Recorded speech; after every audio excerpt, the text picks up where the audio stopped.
What's up, viewers and listeners? My name is Jay. I'm a registered nutritionist based here in Bristol, working with BJJ enthusiasts across the globe. On today's episode, we had Tom Showler on the show, a black belt under Pedro Bessa at Sweatbox based in Bristol. He is sponsored by Tatami and Trojan Nutrition. Tom has competed on both the international and national circuits, alongside helping to run the Bristol Open Competition based here in the UK. Tom has been coaching for close to a decade.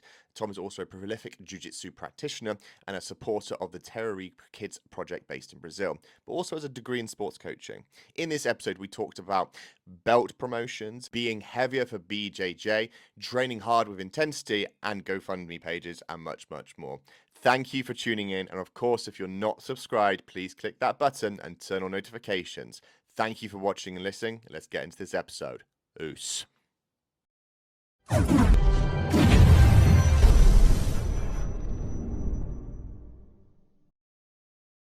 Hey guys, obviously we are on to episode 5, 6. I'm going to get confused all the time. I think it's episode 6. I think. Yeah, episode 6.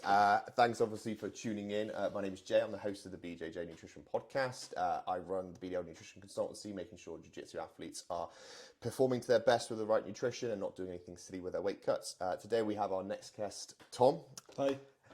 Tom is a fantastic black belt underneath Pedro Bessa. I'm going to steal that from his intro quickly before he goes and explains it a bit more. But Tom, do you want to quickly introduce yourself and kind of, I don't know, what you've done so far today? I am a black belt under Pedro Bessa, teaching at Sweatbox in Bristol. I've taught and trained Jiu-Jitsu for the last 12 years. Well, I started teaching about 2 years in, so about the last 10 years. For the last 5 years, full-time at Sweatbox, bar the event that lasted 2 years. They stopped me from teaching Jiu-Jitsu. But yes, my full-time job now. I've competed all the way through at all the belts, both local and international level.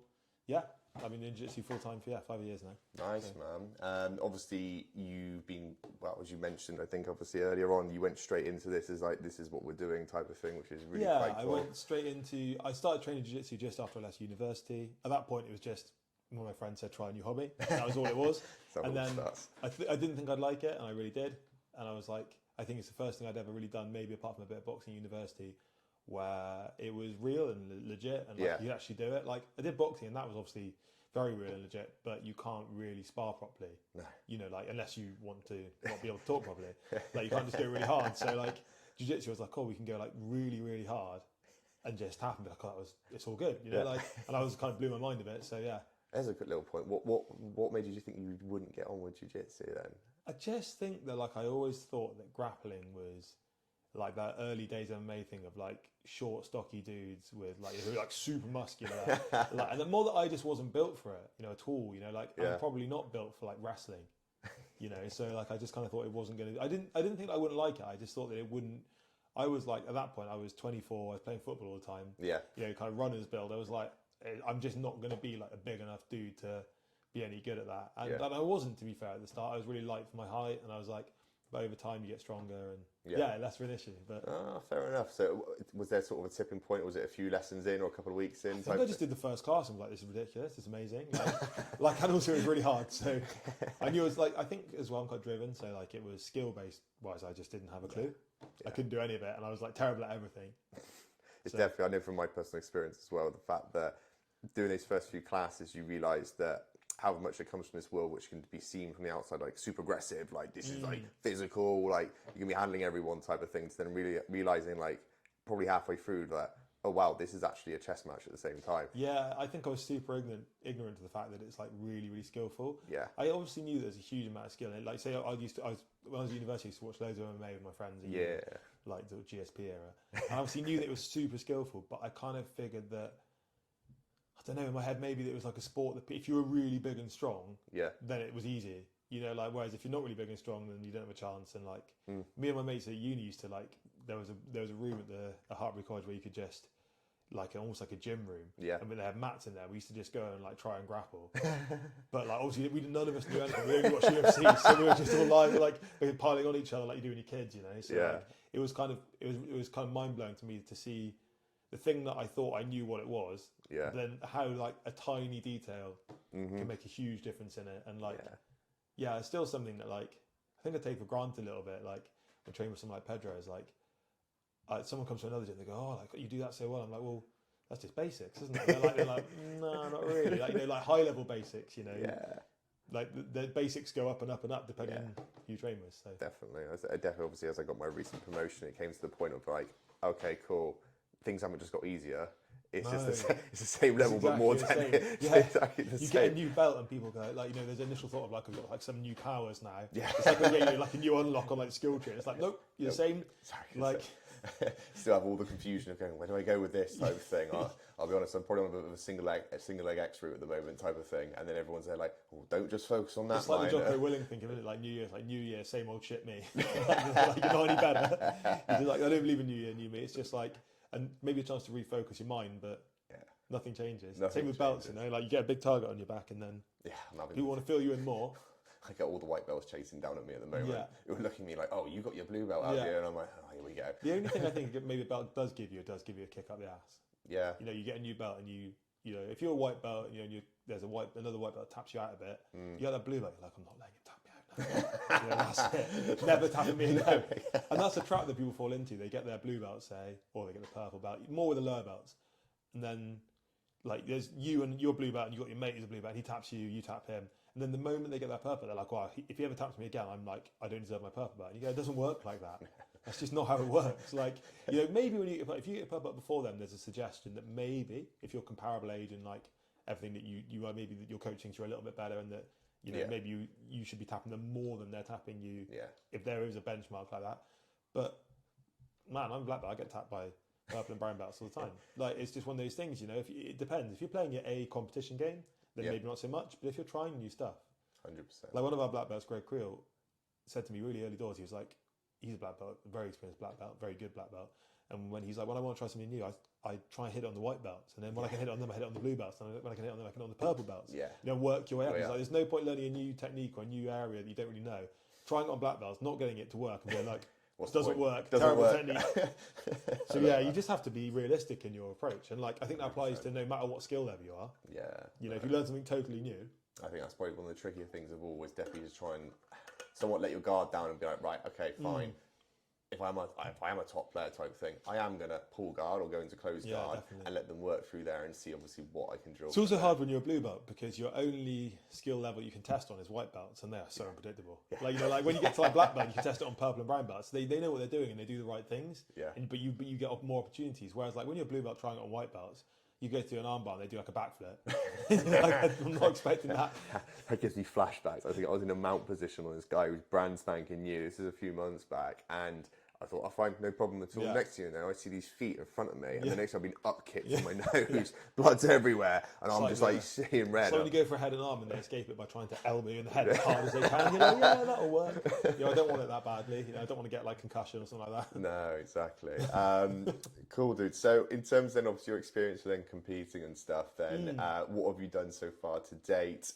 Where's it always been just local? Have done big competitions and stuff? Bit of everything. So like I've competed all the way through the belts. When I first started competing at white belt and blue belt, I competed because everyone else did. And I felt like, part of me felt like I'd be not like a letdown, but I was like, I wouldn't be one of the boys if I didn't compete. If I was like, like if I the early doors said, oh, competing's not for me. Like we were like, especially when I started, Pedro was 12 years younger, so like late 20s, so really at like the peak of his career, and he was competing a lot, big comps. And I felt like, don't get me wrong, I didn't feel like pressure I had to do worlds or something, but I felt like if I didn't put myself in that kind of fire, then I wouldn't be able to share the experience. Like I wouldn't be like, I'd always be like, oh, but you don't compete. So I was like, I had no aspirations to win big things, but I was like, I want to compete because I want to know what that's like, and I want to test myself, And I was inspired by everyone around me at the club. Competitive guys or not competitive guys, all did a bit of competing. Some more than others, but all did a bit. So I was like I think I did Europeans in 2014, I think it was, and I think 20 of us went. Wow. Like a load of the guys from Wales that are underpaired, and then about 10 guys from our gym, and we all just gave it a go. Nice. And it was good. I won a match, I think won 1 or 2 matches, and then lost the quarterfinals to a guy from Torquay. As it does, I didn't know where he's from. And chatted to him afterwards, he was like, "Oh yeah, nice." Like chatting to me, and I realised he's from the UK. But and I've done lots of local comps. I would say that it's easy in jiu-jitsu to belittle your achievements and be like, "Well, I haven't won worlds, haven't won Europeans." But, I've won IBJJF competitions, and I've You know, I've done well in them and stuff like that. I would say I'm like a middle of the road competitor. Yeah. Like not a terrible competitor, not a great competitor. Like, and I think I've realised over time that I'm more of a coach. You know, I enjoy competing. I've got a side of me that loves competing and like getting a chance to use your skills, you know, with a little bit less. In the gym, I'm always trying to be nice to my training partners because they're my training partners and my friends. Like in a competition, I like the fact that much as you're respectful, you know, if you go for an armbar, you can put it on because it's their job to tackle. It's a competition. They've signed up for that. So I really enjoy that bit. And that's actually that. I think if I hadn't competed, I wouldn't be where I am now because that's changed my game entirely. Yeah. You know, if you never pressure test your techniques, I don't think everyone should compete, but I think everyone should try competing. Actually, that reminds me of something you told me after one of my first ever competitions, which was I was disappointed I didn't get gold. And again, I had this happen to me a couple of times that the person who got gold got promoted on the stand when I was there at the time, and I was like, this is just frustrating. I'm trying my best, absolutely doing well in the club, that type of thing. When I competed, didn't get it, and you said something to me which has stuck to me ever since. And you said, "What do you learn from winning gold?" Yeah, and it sunk into me the fact that. Other than that, you beat everyone there. You don't. You're probably like I don't really like that cliche of like you win or you learn or whatever. But like because I think sometimes it's used by people who aren't that motivated to be like, oh well, you know, I lost to the best guy or whatever. And you should have that determination to be like, I'm going to win at all costs. But you do like if you get gold, like that's great. When you win gold, it's an amazing feeling. But you probably like if it all goes your way, sometimes you win gold and maybe you do have absolute wars and you do learn a lot from it. You need to get caught and stuff, but on your best day, you're just going to go and smash everyone. Yeah, and that's great that you learn your techniques work. But you do, if you go to a competition, if you do 10 competitions in a row and you get armbarred in every single one of them, you've got some pretty clear feedback as to like what your weakness is. You know, if you get caught with all sorts of different stuff, or you're losing your fights 2-0 or whatever, then maybe it's a little bit more. You know, like it might just be that you need to push a little bit harder. Your cardio needs a little bit more work. But like I said, if you literally get submitted with the same submission every single comp, you know that you're leaving your arm out, or you know that you're defending things the wrong way. So it gives you pretty instantaneous feedback. Definitely. So obviously, lots of competitions, lots of things obviously to learn from and stuff. In terms of then of weight categories and things, then does that move up and down? Did you progress up? Did you move down in weight? What did only you do? Up. I've only got heavier. Only got heavier. Okay. I started at lightweight. When I first started Jiu Jitsu, like I said, I've been at Hartbury College playing football and doing my sports degree. So I was only 23, 25, I was about 73, 74 kilos. Sure. So I was quite light for my height. And in a gi, I was like easily under 76. So I did that because I didn't know what I was doing at that point. I didn't really have a clue about what weight category would be right for me. And that's where I was at. So I was like, I don't want to cut. I'm 6'2". Don't want to be under 70 kilos. Like, I was like, 76 is where I'm at. I compete. And to be honest with you, like I had some pretty mixed bag results, you know, at white belt. Won some fights. Like, I think I won my first ever fight, 16-14, just sweep, like no control, just like ping pong going back and forth. The guy who equally had no control. Uno reverso. Uno reverso. Yeah, I think my second match, I fought a guy who I was about 24. I reckon he would have been like early 30s. He just looked like the most alpha male bloke I've ever seen. Like long, like flowing hair, like massive arms and chest, like a bodybuilder. And like he shook hands with me before, and I was like, that guy's going to kill me. And I think he choked me in about 30 seconds. And it was like almost like a gentleman's agreement from the moment we like saw each other. We were like, he's going to smash me. And like, there's not much I can do about it. You know, like he was obviously like a lot older, probably like, you know, I reckon he must have done something physical before, like rugby player or you know, like man on lathe or something, like, just super strong. Yeah.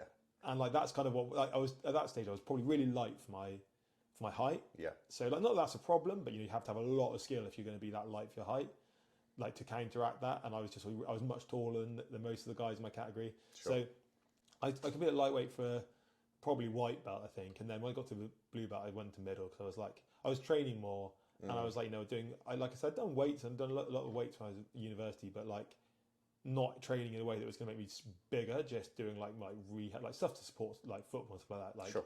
So like more strength stuff. So I was like, right, going to get a bit bigger. Kind of naturally just happened as I was eating more and training more. So I went up to sort of like high 70s. I was like, right, I'll fight 82. And that felt a lot more comfortable for me then. And sure. I was a lot more focused on like techniques like bow and bolo then, you know, like being like very like flexible guard player. And actually 82 was really good for me. Yeah. And then I think I got to about purple belt. And I know this is the case for a lot of people. I think exactly the same actually for Pedro. Pedro said to me, he's like, it's all fine and well being really good at guard, but there's no point sweeping people and then not coming on top because you want to take their back.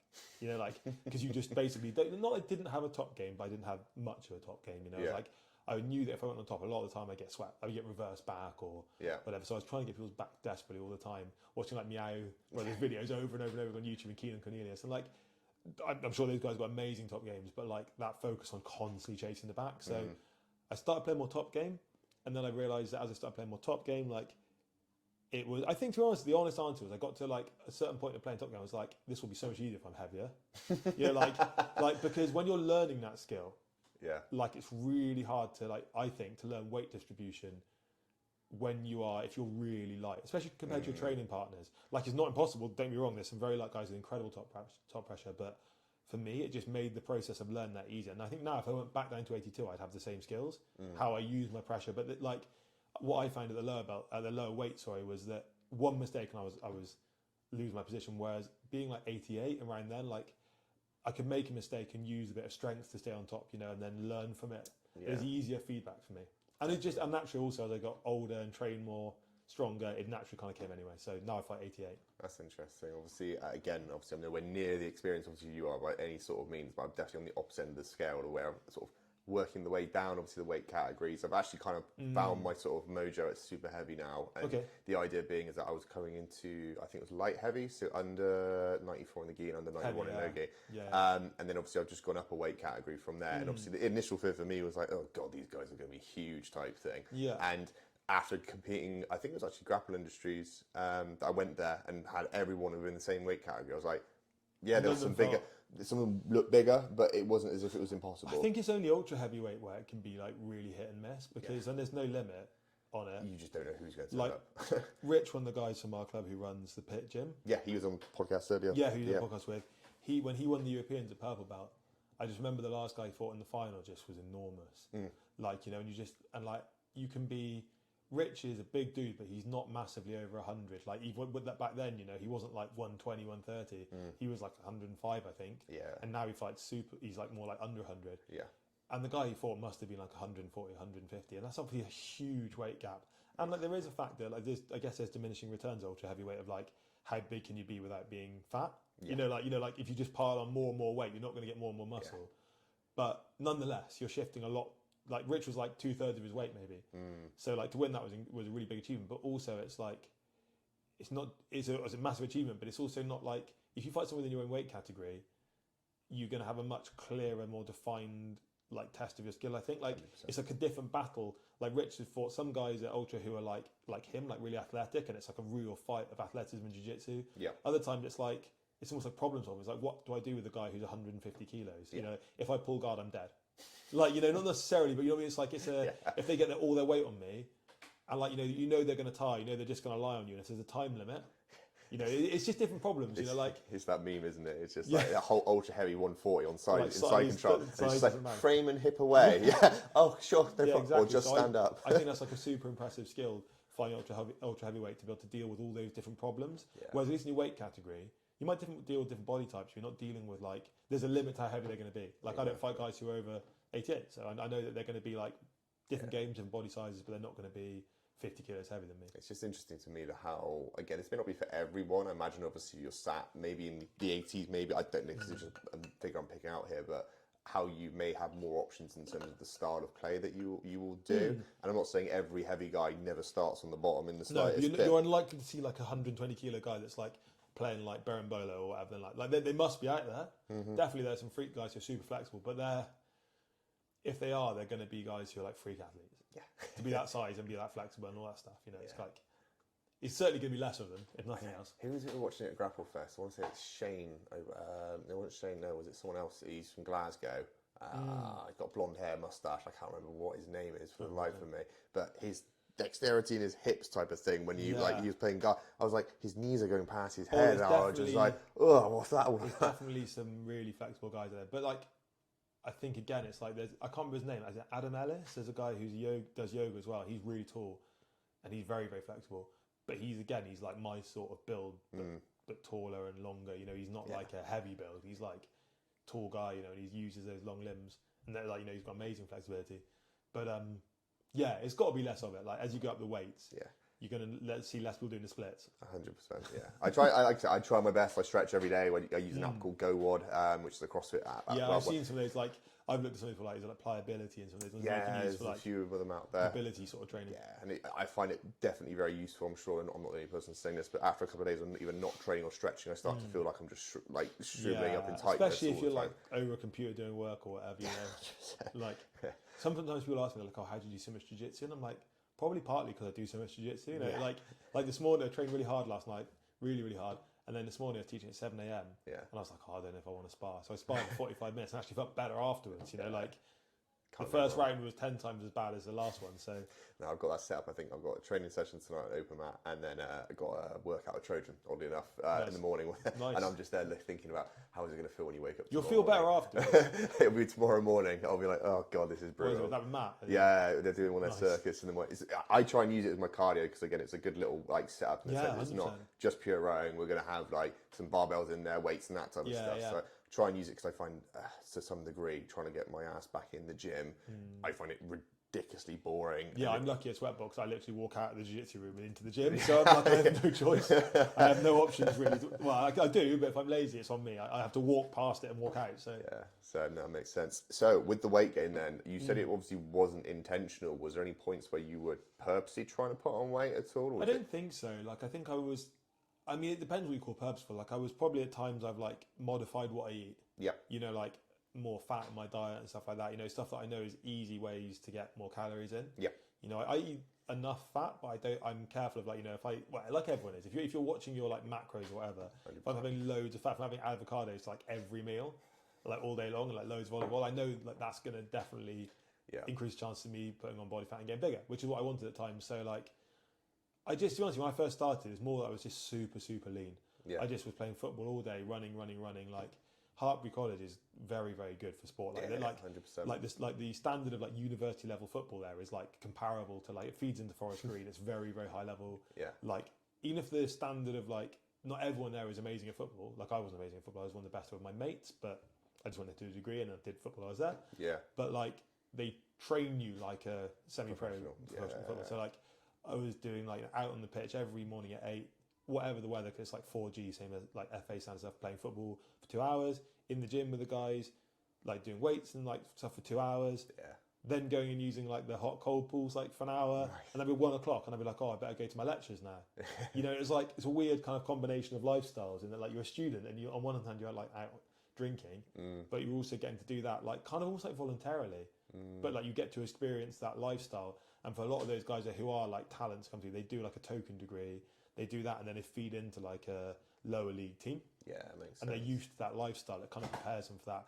Do you think about that preparation or that experience or like exposure to that setup of professionalism? Obviously, it's obviously Hartbury, we've got fantastic. Crazy. Low in terms of sports university in general, they got everything covered off. Then I think obviously James Smith obviously came from there to talk about another jiu-jitsu person there for yourself, but. Do you think without that exposure, that wouldn't have translated into what you're doing as much now? I think it gave me a really good base level of what proper training is. Okay. You know, like what a really good understanding of what proper training is. Like, I am by no means like the fittest, strongest, whatever marker you want to use person, but I'm not bad at any of them. Like, you know, I'm not weak, I'm not inflexible, I haven't got bad cardio, I've never missed weight at competitions. Like, it gave me a really good understanding of like, you know, like if you were a non-league footballer, right, and then you go and train at Man City for 3 months, like on some sort of like scheme, right, and you come back, your standards are going to be so much higher that you just go, well, of course I'm not going to like go and have a kebab after training. I'm going to go, you know, go home and get some chicken and rice or whatever, and like things which seem like in this day and age now, when everyone can watch those like, you know, Amazon documentaries about like Arsenal or Man City, it's like of course you don't like do that, but like when I was like 19, I didn't have a clue what pro athletes did. I was reading like men's health workouts. And then going and having like a 90 gram like max muscle whey protein shake and being like I must finish this. It won't get me massive and jacked. And like that kind of classic thing when you're younger of like you don't take into account the fact that you need more calories. You just like, but I've had 400 grams of protein today. I'm not massive. Like you know, but I've only had like 2,000 calories and like I've got kidney failure or whatever. Honestly, Maxi Muscle gives me flashbacks. Oh. It's when people complain about certain flavors of protein nowadays, right? Yeah. And they go like, "Oh, I tried this mojito flavor from my protein. It tasted Mate. awful." I'm like, you have no idea the 3 to 4 flavors that we had, and even then they were god awful. I'm really lucky that I get my protein from. I'm going to mention it now. From Plug it, it's all good. A Trojan. Yeah. And Julie, like I actually started using their protein. Matty very kindly sponsors me, but I use their protein because Matt suggested it. I said, like most protein I use makes me feel really uncomfortable, like really bloated. And I tried. Matt was like, look, just try it. Like this was way before any suggestion of like very kindly sponsoring me or anything like that. Yeah. I tried it and was like, I don't feel like I'm going to burst. I was having protein. It tastes amazing. Nice. And that's the reason I use it. Like, as much as they're a local business and I'm good friends with them, they're lovely people. Yeah. If it made me feel bloated like all those ones I used to have when I was a Maximus or stuff, like I wouldn't use it. It's the only one I've ever used that obviously the nutrition is the same. Yeah. But I actually can eat it and stomach it. That's good. Some of them just taste like they taste like water milkshakes, like, but they got no flavour to them or like texture or anything. That's the irony It's just behind disgusting. it. Honestly, I say this to people all the time. They're like, "Oh, I need milk with my protein shake." I'm like, "Do you?" And they're like, I "Yeah." only ever have that with water, and it tastes incredible. It tastes incredible. And I say, "Do you know what protein powder is?" And they're like, "No." I'm like, "It's hydrolyzed milk." Yeah. Like, if you're having milk with your milk. You have milk with your milk. Like, it's just mental. But no, you're right. I've had a few flavours myself over the years and stuff. I think the one they had for a little while was banoffee, I think it was. Yeah, they're all good. Oh, it was absolutely amazing in terms of taste-wise and, like I said, quality-wise. Julie laughs at me though because like I go through phases, but I'm like, I guess maybe the way my brain works, I'll go through a phase and I'm like, I'm only having this one for like 6 months, and then she'll be like, just try this one. I'm like, all right, and then I'm converted to the next one for like 6 months or a year or whatever. So so they very kindly sponsor me and they're lovely people. No, they're good crew down there, definitely. Unfortunately, I just also have flashbacks to Matty giving me a chin strap for the first time ever and just walking me around gyms like this. And I'm like, oh, God, what's going on here? And Matty likes to pretend that he's not very good at jiu-jitsu. He likes to tell people, I lost. I won, sorry, and like it was like good, I was lucky. And I'm like, no, he's really good. Yeah, he is good. He's obviously got a good subtle base as well. Yeah, he's like super fit. Yeah, exactly. He's very. Like you said about athletic big guys. Do you know what I mean? Like it puts it into perspective. Like you, nothing against Matty in the slightest bit type of thing, but to see what you can do on an assault bike, let alone obviously on a jiu-jitsu mat, two different things. That's what I mean. Though I think like guys like Rich, like Matty, like those guys, they're at that like upper limit where like if they were much bigger, they probably would lose that functionality. You know, like yes, there are benefits. I always say to guys who are doing jiu-jitsu and they're really serious about it and they talk about strength training. Like there is like strong for jiu-jitsu, but then there's a certain point, like same as anyone who lifts heavy like fines, you might say, I'm not going to talk specifics here because it's not my area, but like say if you want to deadlift, right, and you start deadlifting, you can deadlift 50 kilos, you get to 100, great, you get to 150, amazing. Say that's like double body weight, right? Yeah. Then what you need to do to get to like triple body weight, the returns are so little in transferring to jiu-jitsu. Yeah. And the cost, like if you can get to triple body weight and you don't hurt and it's not damaging your body, it's not affecting your training, then amazing, crack on. It's only going to be good for you. The stronger you are, the better, I think. But my experience, like what you have to do to get there with a really heavy training schedule, and the injury risk and stuff like that, pushing for like what it's going to do to your back or whatever. Because invariably, if you're pushing for something that you've never had before, at some point you're going to go too hard and hurt yourself. Of course, too. I just don't think that's worth it. That being said, I did say to a white boy the other day who was asking me what he could do to get better. I was like, "You're not strong and fit enough." That is it. Because they train at a great academy. Like all the academies in Bristol that we know and talk about, like a great gym. Yeah. It's like it's not a lack of instruction. When you've got 10 guys there and some are doing really well and others aren't doing quite so well, I'm like, sparring wise, and I'm like, you're not very strong or fit, like, which means you're not a threat. There's one of our white belts he's been training about a year. He used to be a gymnast. He's very, very athletic and strong, and he's really technical now, and he's a handful because he knows how to move and he's strong. Like, if I take my eye off the ball with him, like the other day he pulled my gi over my head, I take it back and choke me. I was like, but he's a top bloke, and he's like, he's got a background or something, and he's a danger because he's as strong as everyone else now, or stronger, but he just isn't as experienced in jiu-jitsu. Whereas if you're not as experienced in jiu-jitsu and you have the strength of an average person, there's nothing there that's a danger. No. So like you've got to have one or the other, and I think it's really good to simultaneously develop both. You know, like I wish I'd done weights earlier. I think I would have had more success. If when I first started white belt, if I started doing weights then, by the time I got to blue belt, I would have been a bit more of a danger. I look back and I for a long time I just was like, technique will conquer all. I just need to be more flexible and drill more techniques, and that isn't wrong. Like I don't mean that you shouldn't be technical. if you go to the best gyms in the world, they're super technical, but you also need to be strong. You need to be like, I always say, like, if the best guy in your gym can bench press 100, you don't need to bench press 100, but you can't be bench pressing 30 because you will be just so far away from them. It won't. I always say as well, like, if you're an adult fighting the best child I've got in the kids class, you're probably still going to batter them, right? Like, even like, as a full-grown adult, no matter how good they are, they've trained since they're like 2 and then now they're like 10. So it's 5 years ago. If you're we'll settle on the back, like, go on, Will. But like, yeah, it's not the case anymore as well, Jesus, no. But like, when like Will was 7, no matter how good he is at jiu-jitsu, like, he's not going to trouble a 25-year-old because you can just like lift him off the floor and put him back down again. But when, like, say if the strength disparity is so massive, like, you don't, like I said, you don't need to be as strong as there's some guys that I train who are way stronger than I'll ever be, but I'm chasing the gap being smaller. Yeah. Like, if they can bench press, they don't bench press 100. They bench press a lot more. But if I can get close to her or closer, then that margin goes, and then I rely on the fact that I'm more experienced. I'll touch on that in a little bit. I got one point which you mentioned there about the sort of lifting weights to a certain level, right? And so I think the biggest thing, because this sport, it's not new, but it's getting more in popularity. It's obviously rooted in heritage, which is obviously fantastic, but it's definitely coming on levels in terms of professionalism towards it, which is really good. Yeah. And it's the same thing with the strength and conditioning training, as you mentioned. Isn't it?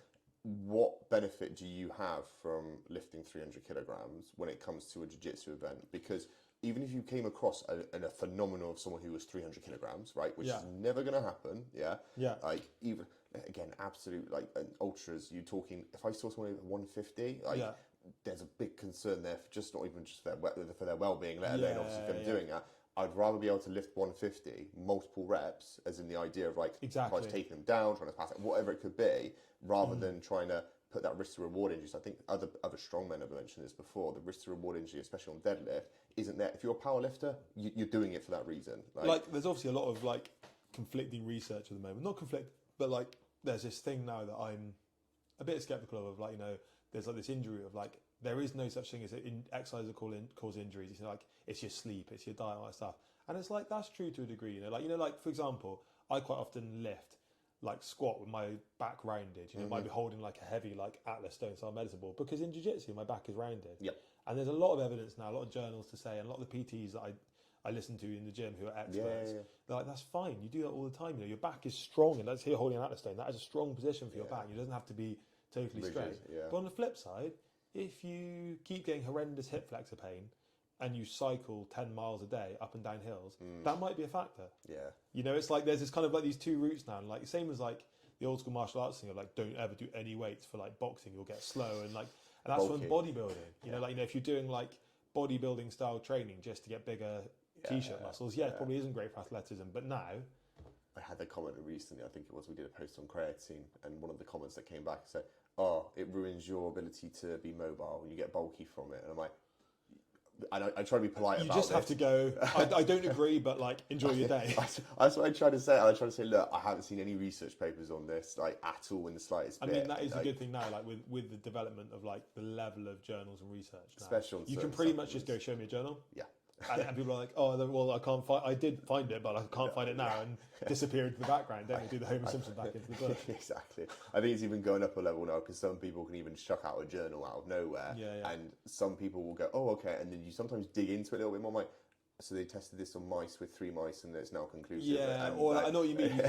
You can probably find a journal now to that, like, confirmation bias. Is that what it is? Like, where you can, like, pretty much anything it's like on the internet. If you go onto YouTube and be like, I don't know, like Keto's ultimate for jiu-jitsu. Do you know what I mean? Or something like that. Or like any controversial historical event and any celebrity name attached to it, you can probably find proof that they did it. Exactly. But it's just the way it is now on the internet, isn't it? Yeah, obviously there's one person that comes to mind when you mention about their ability to be strong, athletic and stuff like that. And I know obviously over his summer break he popped into the gym and stuff like that. So did you get a chance to roll with Max Laheath? Yes. Yeah. You know what? He is a freak. Like, he's also the nicest guy, like, one of the nicest guys ever. Yeah. Like, I had a chance to, I rolled with him a few times, and I was blown away by the fact that he just wanted to get better. Like, at no point, he just let me beat him up. And like, at any point, he could have Godzilla'd me and just like throw, and like, he could have basically just picked me up and ran me into the wall. Yeah. But he just wanted to get better. And I think also as a pro athlete, he's like, he didn't want to get hurt either. He's like, he knows that like he's obviously a like specimen of a human being, but rolling with like black belts, he's like, you're the guy I'm rolling with because I know you'll just beat me up with jiu-jitsu. You won't try and like he knows that I've got no issue losing to him. Like if he's going to put me in a position where like I can't get out, I'm just going to tap because he's an absolute monster. Yeah. I'm not going to risk my body, and I'm not going to risk hurting his body or anything like that. So, but yeah, he's such a gentleman. Like it was a pleasure to train with him. He was the first one that came to mind when you were talking about that sort of like strength disparity. Like he can bench 100 kg for reps. Mate, he is so strong. Like the stuff he puts out on his like, I remember on his Instagram during lockdown, and he was just training at home in his flat, I think. Yeah. Like squatting, like crazy weight, and I was like you just look at him and go like, it always makes me laugh with stuff like that because people are like, oh yeah, you know, well, blah, blah, blah, he's got access to all these facilities. I'm like, no matter what you do in your lifetime, you either can do that or you can't do that. You know, like he is just an absolute freak. Like, and in the best possible way, he's the nicest guy. Yeah. His content for Bristol Bears is the best thing ever. Yes. I think, like I said, ever since he started coming out, I think it was just like, oh, we're here in the Coliseum, so I'm ready to go to battle, and I'm like, this is class. I want to hear. Even his cooking stuff is hilarious. Yeah, and he's genuinely just a really nice guy. Like, I've trained with a few guys over the years who've like been like maybe like. No, like important, like celebrities, like important people, like they're quite often like, well, I'm blah blah blah, and we'll talk about himself. It's just a nice, normal, lovely bloke. Yeah. Who happens to be like absolute monster. When he stops playing rugby, if he really gets into jiu-jitsu seriously, I'm having nothing to do with that. I'm going nowhere near him. You're not going to be the guy with the leash behind him, like, go Max, so we send him out. I'll be the coach who's just stood at the sideline, like, yes, like the emperor, just like my hood up. I love it. Do you think he's going to come back down in summer again with season and stuff? Yeah. I know it's really hard for him when he. Yeah. I know a few of the guys from the Bristol Bears team, and they're all just lovely blokes, and like. Yeah. Good lads, all of them. And they're all just so injured, aren't they? It's the nature of rugby. It's like what we do, but at running pace, running into each other as well. Exactly, it's mental. Which I think is an interesting point. There's a lot of other people coming from different sports into jiu-jitsu as it's getting more popular. Because it's a lower impact, not at the highest level, but like compared to like rugby, it's a lower impact. Yeah, definitely. Pursuit. Always again reminds me of one of the gradings that Pedro was talking about again, the well-being obviously of how it's a healthy sport. It's good for you, not too good for your joints, not too good for like bones and like breaks and this stuff and stuff. But it's that kind of thing. It's like it's certainly like for those guys that need that kick of like they used to playing rugby, and then they stop doing that after 20 years or whatever, and they're like, I'm not really being fulfilled by like badminton.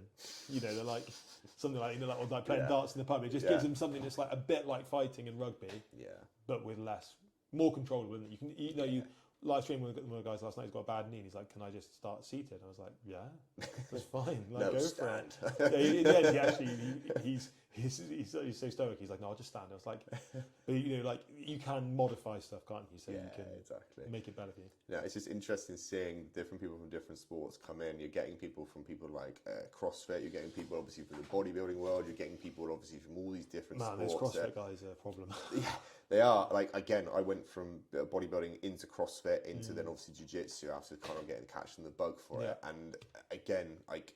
It'll be interesting to see how this all transpires because their level of fitness is just high. Yeah, like bodybuilding, like they're obviously super, super strong, and like guys like Rich was kind of more in that world a little bit before, but he's such a good athlete. Yeah, like he's I think he played American football before as well when he was younger. Rich, did he? Yeah, I'm pretty sure. Wouldn't surprise me. Pretty sure he did something like that. Like what I mean is he wasn't just a guy in the gym lifting weights who couldn't move. Yeah, like moves well, and like I think certainly those CrossFit guys, if you're used to like.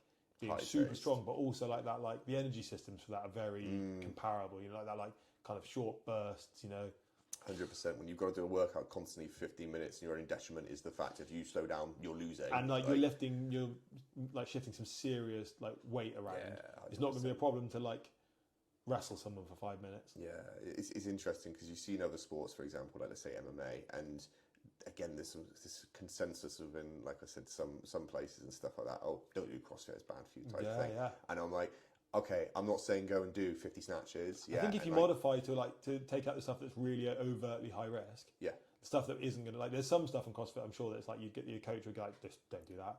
But I'm sure your CrossFit coach would say if you said I do MMA, they'd say maybe don't do this, but let's keep it simple. Yeah. But like the modalities that they use, like the way they 100%. Train you, is like amazing for it. Like doing like a WOD for like 20 minutes, Yeah, something like that. 100%. Stuff that's not maybe relatively low impact, but like carrying sandbags and stuff like that. Sandbags is like the way forward. 100%. I think rugby players use them a lot now. I think as well. Yeah, definitely. I think again, like even if you take one of the probably the most notorious workout within CrossFit Murph, for example, right? Don't even have to do it with the weighted vest, but push-ups, sit-ups, squats, exactly. and a run. And it's just like, okay, fine, like just crack on with it. Like, is there gonna be a downside to it? Yeah, there's like a funny argument in jiu-jitsu, like you've probably seen a lot of it recently, and of like steroids in jiu-jitsu, right? About like basically, I think there's often an argument that anyone that's like big, strong, and athletic, wow, they're just on juice.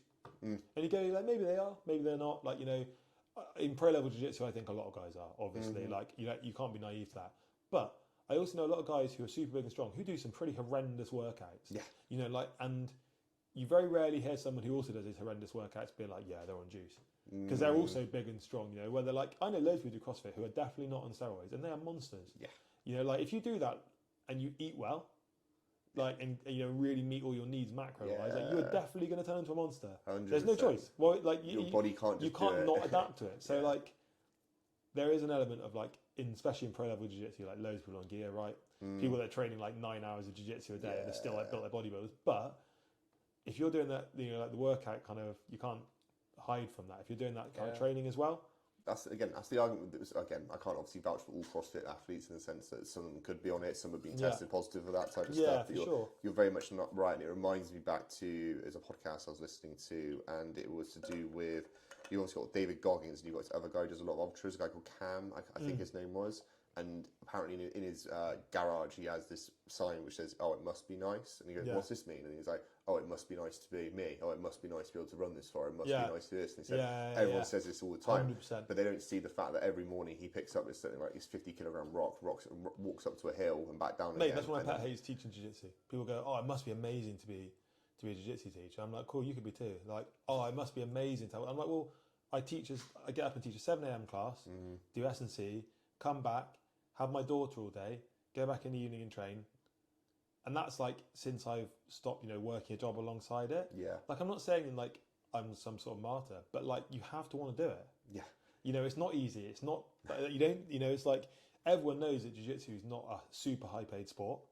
You know, like coaching or competing is getting better, but like, it's not a super high paid sport. You're not doing it because it's like getting paid hundreds of thousands of pounds a year or whatever. Yeah. Like, it's not a, you know, it's tough on your body. It's tough on like your mind, like because it's relentless. 100%. We all sat there in the car park afterwards, like, what's just happened? Like, how has he done this again? Type thing. I was talking to one of the black belts at our gym who, we're both black belts, but he was at least a blue belt when I started, I think, and he's a black belt in judo as well. Nice. Very, very talented martial artist, and I was saying when I first started, I think at the old gym, after about 2 or 3 months, there was 4 of us that started, or 5 of us maybe, that were all white belts, and it was literally just us in the beginner class, 5 days a week. Nice. Like, for an hour, Monday to Friday, we'd get basically a 1-to-1 with Pedro, the 4 or 5 of us. Right, and that was it. That was how small the beginner class was. So we progressed obviously pretty fast because it was like only 2 pairs or so at a time, maybe 3 pairs, coming around and be like, wrong, you know, like, correct this. Whereas in the classes now, we've got like 30, 40 students. You do go in a correct, but it's hard to give that much time. Yeah. So after I think 3 months, we were like, "Oh, we want to do the comp class." I remember Pedro being like, "Really?" I was like, "Well, yeah, like, that's where all the other guys are." Because we see all the other guys coming in after we finish. And like, I knew one of them, a guy called Roy from school, who was a year above me in school. I was mates with him already. Is that Roy with the bank, yeah? Yes. Yeah, we went to school to Bristol Open Competition. So he was a year above me. And we didn't know each other at school. We weren't friends at school, but we knew each other to be like, "Oh, you went to Com, didn't you?" Yeah. And had that kind of connection. So I was like, "Oh, like, these guys," I knew a few of them, like another couple of guys went to Cotton as well. And I was like, we were really keen to get stuck in. Yeah. And I think after a couple of months, Pedro went like, basically, "Yes, but you're like, sign this waiver because you're going to get your ass kicked." You know, like, and we were like, "Cool, yeah, we're up for it." And we were like, we were all like in our early, like, mid-20s. So we were like, I think the one thing we did in our favour was we could get tapped out 15 times in a round and not be hurt and just go to another round and get tapped out 15 times. Yeah. But I was saying at that stage, definitely, I did go home a few times like, what am I even doing? Yeah. Like, when you get tapped like 10 times plus by every person for like 6-7 rounds, you know, and you know they're being quite nice to you. Yeah. And you go home and you go like, maybe this is just like, my wife will tell you the same. I've definitely come home like, and been almost like on the verge of tears because I'm so exhausted and be like, there's just no point. Yeah. Like, and I think if you haven't had that, maybe you're not training at the right place. You're not doing it right. And you're not training the right way. Yeah. Like, don't get me wrong, if you're doing it twice a week and it's purely a hobby that's like something you just want to do for the next 20 years, twice a week, and you've got no real interest in anything progression-wise, you just love, it's just something you do, then maybe you don't feel that level of frustration. But if you're really trying to be good, and like, I remember seeing a video from Braulio Steamer when I was a blue belt, and it was saying your only ever goal should be trying to be the best at your belt in the club, in the room or in the club. Don't compare yourself to higher belts, because there's no point. If you're blue belt, try and be the best blue belt, and that's not necessarily even like the best, most talented or the highest level, but work the hardest, turn up the earliest, outperform your peers. There's always factors you can manipulate to be better, 100%, and better than your previous version of yourself. Not necessarily better than them, but you'll become better than them through your efforts. And I just remember thinking, I'm not even the best white belt here by a mile, and I'm getting my ass kicked, and these guys are monsters, and it's just been a long question. Some of those guys, to be fair, I'm still getting my ass kicked by. Rory that runs the back, and nothing's changed. I can maybe defend a little bit longer now, but yeah, funny story. So me and Rory, whenever we roll, we quite often, when it gets to the last 30 seconds, it kind of give each other the nod. I just got to try and make it out of the round without being tapped in 30 seconds. And more often than I'd like to admit, I don't make it out of the round. We've been wanting to get him on, actually. He's a great person to get on. He's a lovely, lovely bloke. Him and Matrix are the two people. Yeah. Matrix I've only heard about, probably honestly, in the last 4 weeks or so.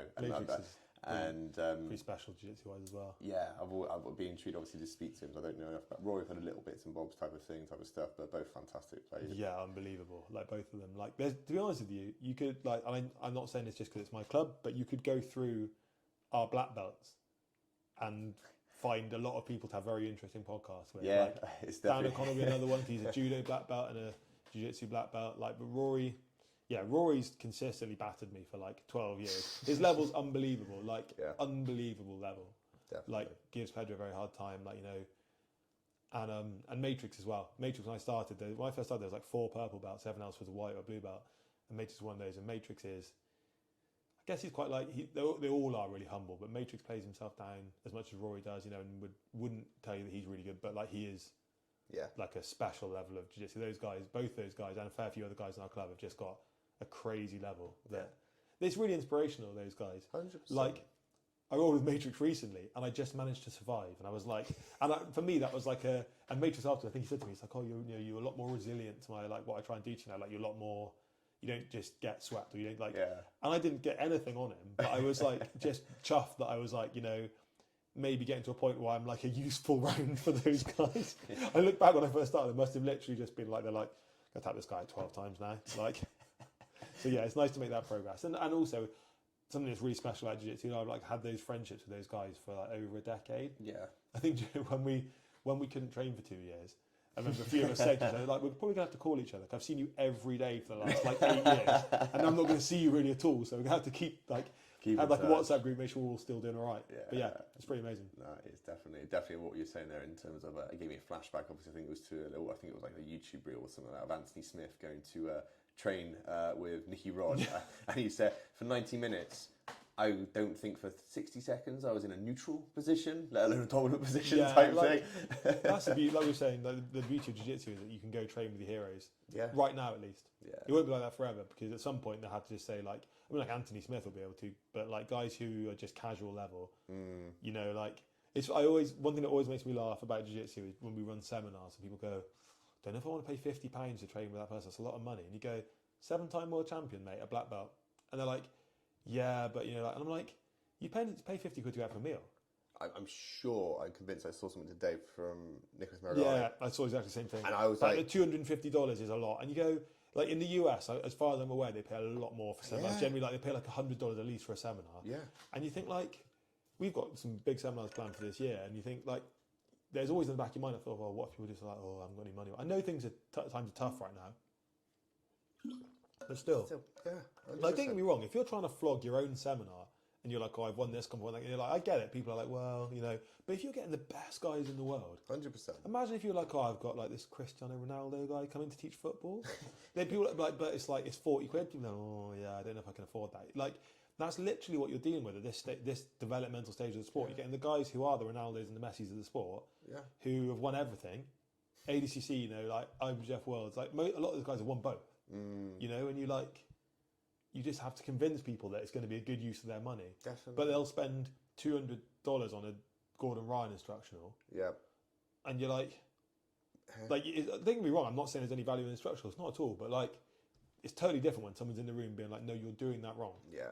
Like, and like showing you, like, like 100%. in jiu-jitsu, the difference between like an arm being like here on the tricep or here on the shoulder, or like that much difference, is completely different. 100%. Like I said, I can't get my head around how people would complain about that, especially obviously with the caliber of people we're talking about here. Yeah. Like you said, if you've got someone who has got their default gold at World type thing, and then all of a sudden gone like, I'm doing a seminar and that type of stuff type thing. Fine, you're in a position to question it, and I don't think any of them at the moment are.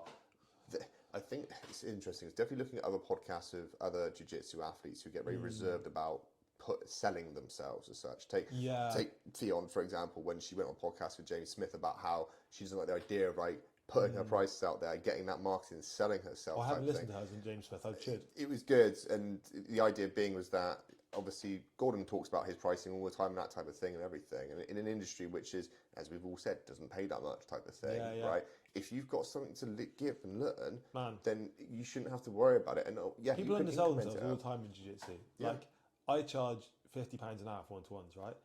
I pay a percentage of that to the gym as like mat fees, right? So, like, and I think people like, there's always a voice making, oh, maybe it's a bit too expensive. I go, if I was like a lawyer or something like that, which is like, if I was like a guy who'd been doing something for 10 years, 12 years, twice a day, all day, and that's all you do. In any other speciality in life, you'd be £250 an hour at least, because people go, well, I have to use you. Like, just because jiu-jitsu is optional, like, it's not optional to train with the best guys. If you want to be good at something, you have to train with guys who can give you the best technique and like the best experience and all that tough stuff together. So like, I just kind of recently put my head down and be like, that's why I charge. Like, and I don't want to teach for less. There's a couple of things that come to mind that I got told. One was that,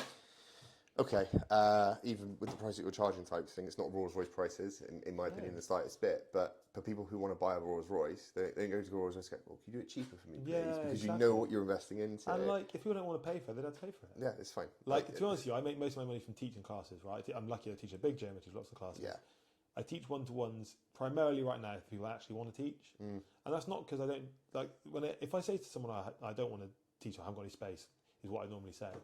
It's not because I don't like them, but like I only teach people now who I have a working like rapport with, because you're in a room with them for an hour. You're investing your time. Like, and and you're in a room for an hour. Like, if it's painful, like if we were doing this podcast now, it was like, nope. Like, like it'd be a long podcast, right? And like, and also like the other thing with my job is a lot of the time I'm teaching basics, which is fine, but I don't want to teach someone like first ever class. Here's how you shrimp. Here's how you forward roll. I do that all the time for my job anyway. It's like It's like soul destroying. Like, so I like teaching mostly. I generally teach either really experienced white belts when I can teach them high level stuff. And they're really like keen, or blue belt and above, because I'm like, I want to be able to help you get better at things you already know. Don't want to show you, like, obviously if I'm showing someone an advanced study, that's fine, but like if I'm showing them how to shrimp and they're doing it fine, I'm like, I think it's changed as well, like, how people want to learn. Like, when I started, Pedro was like, right, doing shrimps for an hour, get on with it and go, and we got on with it and we did it. Like, maybe not that extreme, but like, we didn't question anything. If we questioned it, there'd be like a look and we'd be like, well, maybe not, back in my box. Like, I think I questioned something once and Pedro was like, okay, so like, do you want to take the class? And I was like, no, I think I'm okay, thank you. Like, like, it's that ultimate thing, and not harsh. It's just, if you want to be good at something, right? It's like that, like Mr. Miyagi thing. You do what you're told. If Pedro tells me the best thing to do for my jiu-jitsu is to do forward rolls for 2 hours, then I guess I'll do forward rolls for 2 hours. Because like, who am I to question it? Maybe at black belt level, I could ask why. But at white belt level, I'm like, these days, everyone, because of the exposure to content, instructions, they're like, oh yeah, but Gordon says do this, and I'm like, wicked. Like, go train with Gordon then. They're like, oh, I can't afford to go train with Gordon. I'm like, well, then train with me. Like, and I'm not saying you shouldn't, like, so I use instructionals now. Like, I'll pick, like, I do a lot of butterfly guard. And I've been to train with Adam Wardzinski a few times. I've watched a lot of his content. But I don't watch like 4 hours of it and then go to the gym and try and do it. I'll work through it like over a year or maybe more, like, and like I've been to a few seminars with him. Like, every time I go to a seminar, I'll make a note of the techniques, but I'll just work through them like a month on one, just add one thing at a time. Or like, I might be like, oh, I'm working on a certain side control escape at the moment and a certain sweep. I'm not going to work on a sweep, a submission, a side control escape, a back escape, mount escape, because no one can do that. No one can. Even if you're like obsessed and writing everything in a little notepad every day, no one can maintain that for long because you just eventually go mad. You've got too many options. I think the last instructor I invested into was Andrew Wiltz's buzzsaw no-gi passing. His content's amazing. Yeah, his content's amazing as well. Like, I actually really like his style of teaching because it's like you feel like being taught by your mate, rather than like the very formal kind of instructional. But you're right. Even that one again, obviously they had like a discount price at the time, and I was like, I think I just started watching Daisy Fresh and stuff like that, and I was like, I like this guy. This is wicked. Happy to invest into him and hope he can get some more. Is it Panda Express? Yeah, like going for a little bit more that type of thing. But even then was like, I think it was 5 or 6 segments in it, and I was like, right. Obviously working through one of it, I was like, right, this is what I got to work on. Just getting that hand on the hip to begin with, and working from there. 100%. And like I find that when you watch stuff, it's not just that I don't watch it. I discipline myself to not watch all at once. I watch like one disc of it. I'm so old. Like one, whatever you want to call it, of it. And I'm inspired to go train that stuff. I don't want to watch another one. It's like we go to seminars sometimes. I now try and avoid booking 3-hour seminars for the gym because I don't think it's a good way to learn. Like what can you learn in 3 hours? You can't be taught in 2. You know, like 2 is like a really good time frame. Like we had like Kynan this year. Yeah. And he didn't teach a super long seminar. But he did like an hour and a half gi and an hour and a half no gi. Nice. And taught totally different things entirely, nice. Which was really good in some senses. As much as I liked themes in a seminar, I did kind of different stuff. But I remember everything he taught. Yeah. Because an hour and a half of each, he showed like a back recovery system for no gi, and then some other stuff for the gi, some more like half guard based stuff. Yeah. But I use it all still. Yeah. Like it's really usable. And it wasn't like a million techniques. And I think that's the same with instructionals. Like I know Emily touched on it when she did a podcast. Like I say to people all the time, I'm not saying anything wrong with like there's obviously this wave at the moment like Danaher stuff which does my head in. John Danaher's amazing, but like guys that just do no-gi who are like only watch Danaher and Gordon stuff and only drill that stuff. And I'm like, you've got a very, very, very good black belt running this gym. Yeah. You know, and I'm not saying that you shouldn't do that. And the guys in my gym are really good with that, especially like the new guys. I'm like, then go rent a shed, put it on the TV, and drill there. You know, drill with each other. Go run a laundromat. Yeah, because other than the sparring partners, what's the difference? Like, you know, I'm not saying like you're watching instructional should complement your training, not be your training. Being you know, like a supplement. Like watching that and drilling that 4 or 5 days a week, going to the old class, ignoring what the teacher says, sparring and just trying to use the techniques you see off the instructional. What's the point? Why are you training with that black belt? Like, say people come and train with me. Anyone that trains with me will tell you I am the most open-minded guy in the world. If someone says to me, I'm always saying to Ped, I've seen like this Nicholas Marigali thing, what do you reckon? I showed him this week last night. And Ped's really receptive as well. He's like, oh, that's amazing, like show me again. He does it on me. We start doing it and then he uses it on me. But that's by the by.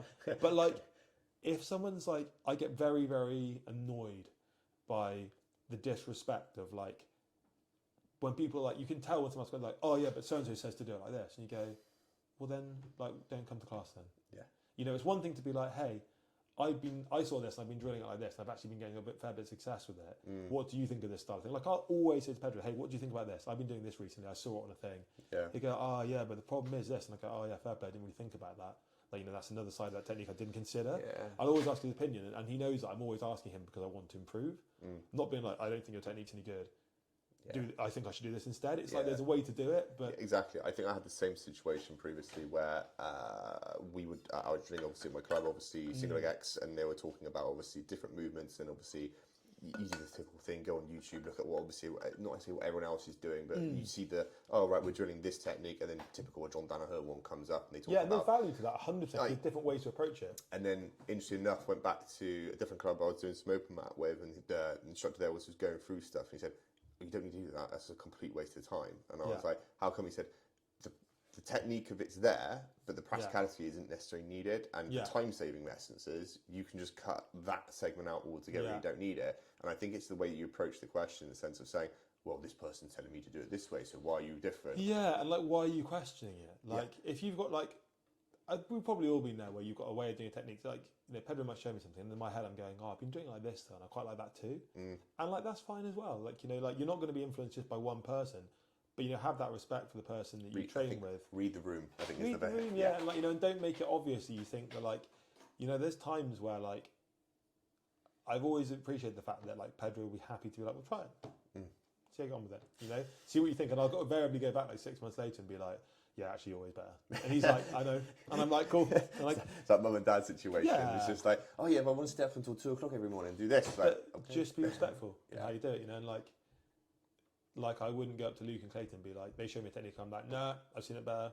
Yeah. Like, you know, like, because they do stuff differently, and like, Fine. basics are not the same everywhere, you know, like people do weight and things, there's no better or worse. Yeah. It's just, do you know what, honestly, probably the big experience I got, obviously, when I had to move gyms, it was the fact of like different ways, not saying of teaching and stuff. Obviously, it was good to see, obviously, this is happening here as well, which is good, but just different styles and stuff and everything. Yeah, of course. And it was just very eye-opening to see, okay, oh, cool, well, this is, and that I think it was a bit of a privilege in the sense of like, okay, fine, I wasn't just used to just one way, if you see what I mean. Not saying either way was right in the slightest bit, but it was very eye-opening to see. Like, the proof is in the pudding that, like, for example, like, my sweatbox and like training with Roger Gracie guys, like with Luke and Clayton, we've both got really good people. Yeah. Like, you know, if one gym was really good and one gym was terrible, you'd have an argument to say that, like, you know, like that maybe there's things to change. Yeah. But like, there's multiple ways to produce, and when I say multiple ways, we're doing the same stuff. 100%. Just different focus on different things. I think everyone knows, obviously, the good gyms from the bad gyms. I think, and like, there's definitely, like we talked about before, like there's ways to evolve. Like, I know that Ash Williams has been doing seminars on like ways to drill. Yeah. You know, and a couple of other guys went over trained with him and came back, were like, yeah, they're doing like this more like active drilling stuff. And there's definitely room for evolution. Like, what I mean is like, I'm not saying that what we do is the best way to do it, or that like what Roger Gracie is like. There's always ways to improve, and like there's definitely like I think we're quite behind compared to some of the way they drill in the States. Like, if you look at wrestling, because they just had doing it longer, you know, and they've got like very established 100%. drills, you know. But definitely that gap is closing. 100%. You know, like what we talked about, like sport, you know, updating, like strength training, updating. Everything is becoming more systemized now.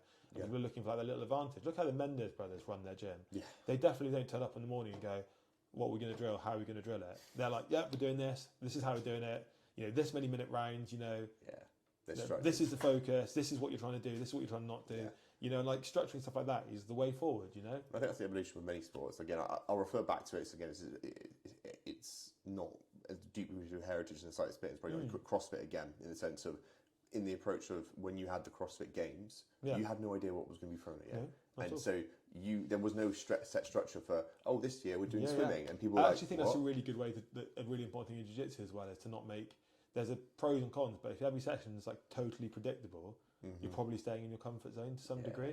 You know, I like in like the morning classes I teach to mix it up sometimes, like, and do like warm-up games that are like part jiu-jitsu and part just like that kind of fun you'd have with your mates when you were the games where you like, you know, tying your belt right to the way and trying to stop them passing guard and stuff like that, you know. Those games that aren't probably like super productive for getting better at jiu-jitsu, but they are really good for like, you know, like the mood of the class, you know, getting everyone ready to train, you know, getting everyone excited to train, you know, like you've got to mix it up a little bit, otherwise if every class is the same format, people get to a point where they're like, you know, been doing this like this for like 5 years. 20 minutes of shrimping again. Yeah, exactly. So like, everything has a. It's good to see, like I said, it's nice to see how it's evolving and how it's leveling up. And I think from my perspective, it's just not necessarily covering it and making sure and coddling it. It's just making sure we don't repeat the same mistakes as other industries have done so. And so that's where, like I said, from the nutrition standpoint, I'm like, okay, I think I keep on seeing posts about creatine loading everywhere at the moment. Yeah, I saw a thing on that. It's I was like, it doesn't need to be done. Yeah, I read some journals about it recently. Basically, just take creatine. Yeah, just take it. Like any other supplement, take it, and you will like even if there that I saw, obviously there isn't, but even if there was a thing of like, no, it takes time to accumulate in your system or something, then that will happen anyway. Yeah, that's the point. And it's like if you take any supplement, like say you take medicine, right, antibiotics. You don't take it for one day, and like the infection goes away entirely. It's an accumulation. You know, once it's in your system and you're like replenishing your natural stores or increasing your natural stores, something. Yeah, exactly. It just naturally. It's like it's a prime example of like like you said, like money making, trying to sell more creative, but also like quick fix, like, you know, like take 25 grams of it in one go and you'll be massive tomorrow. It's like, or take the sensible amount of it for like 3 months. Yeah, same thing with protein. The thing is, people just don't like consistency and boringness. No. And I'm sorry to say, but that is what prevails majority of the time. And like my job, obviously, when I work with clients and obviously all different spectrums, not just jiu-jitsu alone, is that the biggest cursor for people who do well and don't do well are the people who are consistent, and probably more analytical about stuff and less emotional about it. Like, I remember buying my wife a supplement, like a multivitamin thing. Yeah. She was like, I'm never going to remember to take it every day. And I'm like, yeah, but like, you know, like, it probably do a load of good. Yeah. And she was like, yeah, but I won't remember to take it every day. I'm like, well, if you really want to, you will. Yeah. And if you really don't want to, you won't. So like that's it. Here's the thing. Up to you. Like it's the immediate sort of reaction or gratification you want from it with a lot of these things. And we as humans are just very impatient with stuff. If you don't see the benefit of it immediately, you go. But I do understand that you do wish there was a button you could press, and that's like 6 months supply in your system. You don't have to ever think about it ever again. It would be amazing. It would be amazing. Like really, really useful. But you're right. Again, it's the same with the illness type of thing in the sense that people go, oh, I've been really ill, or I better start taking my multivitamins now. Exactly. Like, it's not going to make any difference. You shouldn't be doing this for 3 Some months. Some of the PTs already. at the gym were talking about the other day, like how they all talk about how much they like eating eggs. They're like, I really hate having to cook eggs every day. I wish I didn't have to cook them every day. Like the routine of that like breaks me. And I'm like, yeah, it is, isn't it? Like if you're that disciplined, and obviously those guys do cook and eat eggs every day because they're really dedicated PTs. Yeah. But at the same time, they're like, God, I wish there was a button. Like all the things that like are bad about short, like, you know, like instant gratification. They're like, I wish it was just a magic egg pan that just did like poached eggs and then washed itself up and then like scrambled eggs and just like that was that was done. It reminds me, obviously, again gives you flashbacks to sort of like Arnold back in the day, just like lugging eggs type thing, just for the sake of it. Like we can't all know, we've all tried it at one point, going like, oh, this would be easy, no problem. And like next day, like, where's my consistency muscles? is the hardest bit, and I struggle with that with my diet in the sense of like my diet's I eat pretty clean, but like if it's the like 7th in a row I've made eggs, I'm like that's where my mind goes, I could just have this, it'd be quicker. It's interesting. So it's a couple of camps, which is like from speaking to lots of different practitioners, competitors, hobbyists, whatever it may be, is that you've got one camp which is like, I just don't address it at all, and I just go for it. And I'm like, cool, that's absolutely fine. We have the people kind of in the middle where they will keep consistent like yourself, and then like it will get a bit boring and stuff.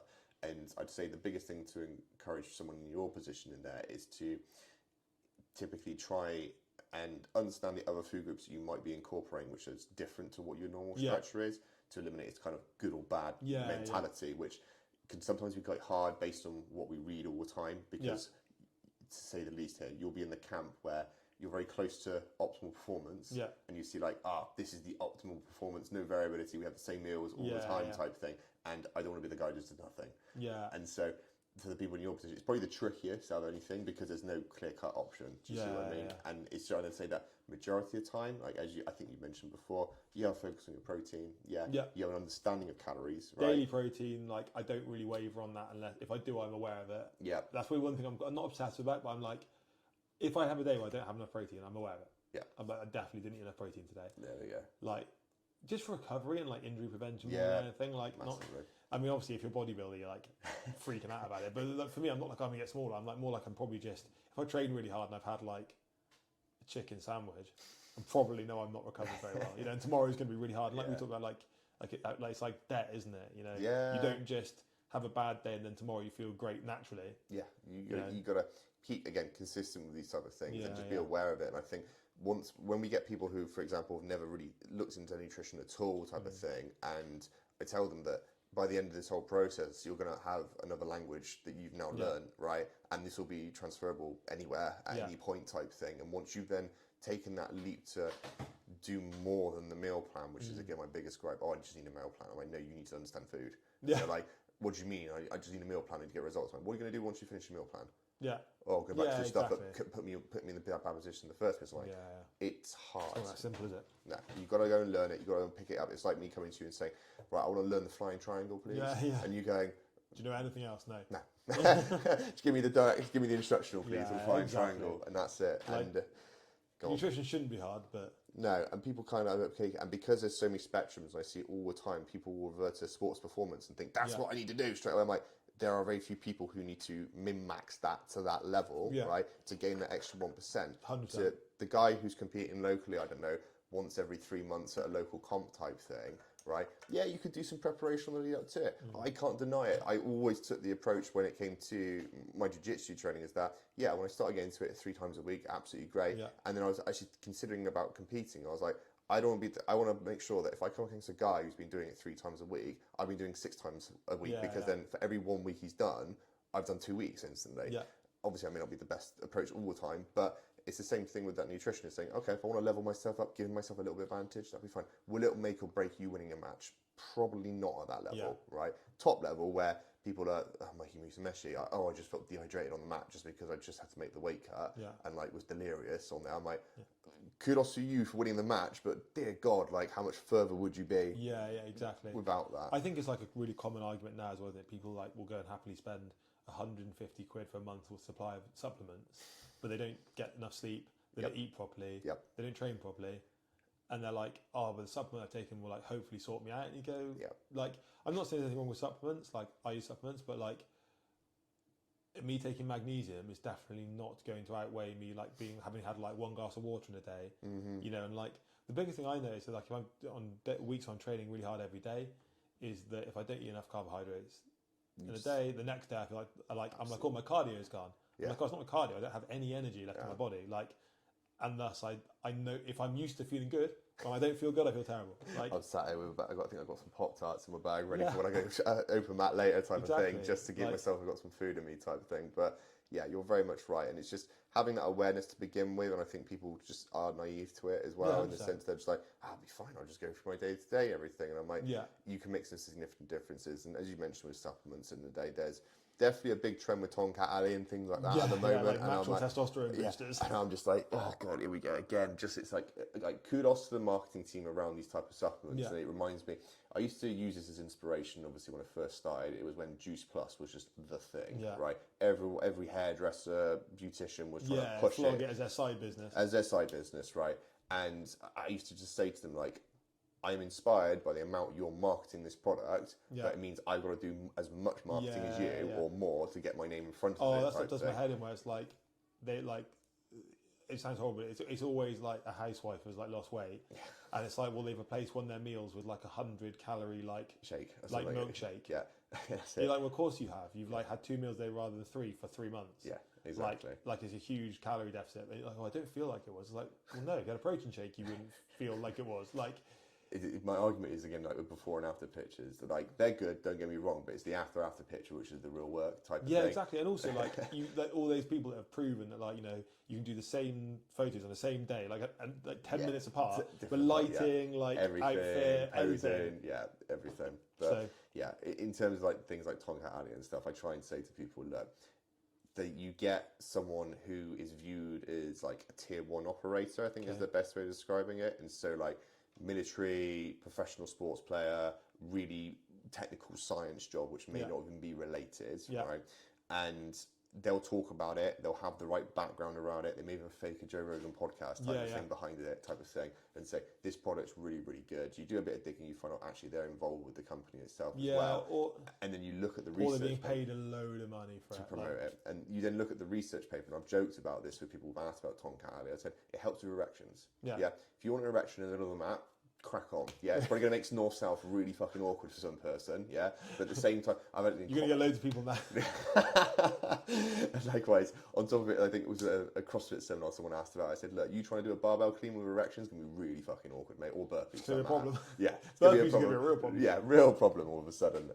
But that's the point behind it, is that supplements are there as an aid on top of things, and that's what they need to be viewed at. But the basics alone can get or you does so like far. that thing because it gives you an erection? That people just assume then that it also makes your testosterone go through the ceiling. That's you what know, they'll it's link like they're within like, well, you know, like it must do because it's mind numbing, because again, a lot of these research papers and this is not to discredit any scientists, because we all do it all the time, right? Where we go like, oh, I wonder. Obviously, we get this particular chemical process when someone does follow the keto diet. How can I put that into an athlete? And they'll talk about it hypothetically, and they won't actually take into consideration the whole spectrum of this individual type thing. Yeah, and the difference with a scientist is that they're fine to be wrong. Yeah, like a scientist is majority of the time they are. Most of science is like is proving something to be right until it's not. Like you know, that's how you deepen understanding. It's like, oh, you know, we used to think this about like the universe. And now we've realised this. We've realised, oh, that was wrong, but it led us to this. You know, like most research papers have come out with false, like not false. They come out with like, this was not the result we wanted. No, and that's the majority of the time. Or like that was right for a bit, and then we found this thing, and then now it's wrong. If you get a paper that says disproves a hell of a lot of information all of a sudden, you are going to have so many eyes on it. Just not because of is it true or not. It's to go, what have they done wrong to get this result? Yeah, exactly. Because it's not say set in stone or everything. Of course, we're learning every single day, but you then look at it from a different perspective. That you have someone come out, this is the new best thing, right? You'll be very surprised that you taking this drug is going to make you lose all the weight. You also like, I know it's it's the catch, but it's like, I wouldn't go to a hairdresser for my nutrition. Like, you know, I've like, done a post about that before. like, you know, like, would you like, and that's what I think. What annoys me is like, if you've got someone who's like, say, a hairdresser, right, who's also done a nutrition degree, or a bit of nutrition understanding, right, and is offering to their mates some nutrition advice for free, you know, like, or like, you know, they're doing like a thing where you like, look, for the time it takes me, like, chuck me a tan and I'll give you like a something like that, fine. But they're not. They're making like, they're using it as a business. They don't know anything about Jiu Jitsu Life or like Herbalife or Jiu Jitsu stuff. They're just doing it because, and they're like, you know, they'll be like, they'll come across like an expert. They'll bombard you with information. They don't understand any of that information. They're giving them a bit of sheet. It's just like a pyramid scheme. They've been sat in a meeting for 2 hours, like they're like taking it all in and then regurgitating, aren't they? So that's an interesting point that just come to mind. Then I know you've mentioned before about your role as a jiu-jitsu teacher is not just a jiu-jitsu teacher. Like, you have everything else under the sun. Obviously, we've got some good support from like people like UK BJJ and that type of stuff. Obviously, trying to promote, obviously push, and obviously help elevate obviously jiu-jitsu in schools and stuff like that, which is really, really good. Yeah, it's amazing that. Do you think that you guys as teachers should have some more support in terms of like the questions that get given to you? Because I think you said you're now a nutritionist, you're now obviously SSC, it's hard now to know like injury prevention it's doctor. Definitely going to be a good thing across the board. Yeah, can't not be a good thing across the board. Like the UK BJJ are doing amazing stuff. Like if anyone doesn't know, you can now. They've managed to make it so you can do GCSE PE as Brazilian Jiu-Jitsu, which is unbelievable. Like, that's a massive milestone. And I think, like I've said to you before, I think like the UK BJJ are doing amazing things. Like, if there isn't that support out there now for instructors, they're definitely going in that direction. A few of our guys, full disclosure, a few of our association black belts work within the UK BJJ, but they, like, we don't financially benefit from that or anything like that, so I have no bias or anything like that. I just think they're doing amazing things. Like, Jiu-Jitsu doesn't have a governing body worldwide, but the UK BJJ is the closest thing we have to one in the UK. And that if it's not, I don't know if I can't remember if it is officially but they're definitely in that role, and they're doing an amazing job. Like, you know, like not everything's perfect. You know, like you're never going to get it right the first time on everything, but as far as anything I've seen from them, they're just working tirelessly to try and have standards, which is what we need. We need standards like across the board. You know, like there's been, you know, lots of things recently, some good, some bad.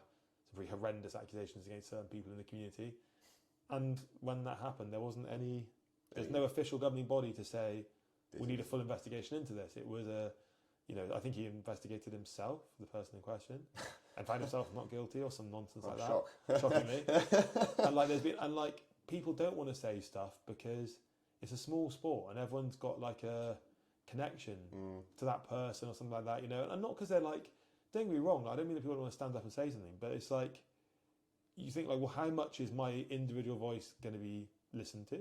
You know, like, and what can I do about it? Whereas if you, and like I said, I'm not saying you shouldn't say anything, like absolutely the opposite. You should 100% stand up and say something and call it out. But with a governing body, you have much more power to do that. You know, if it gets, like in any other sport, if there's a horrendous accusation, if a footballer was accused of something, it would go through the FA to the police. And then if the police go, oh, he's not guilty, then the FA go, okay, cool. Right.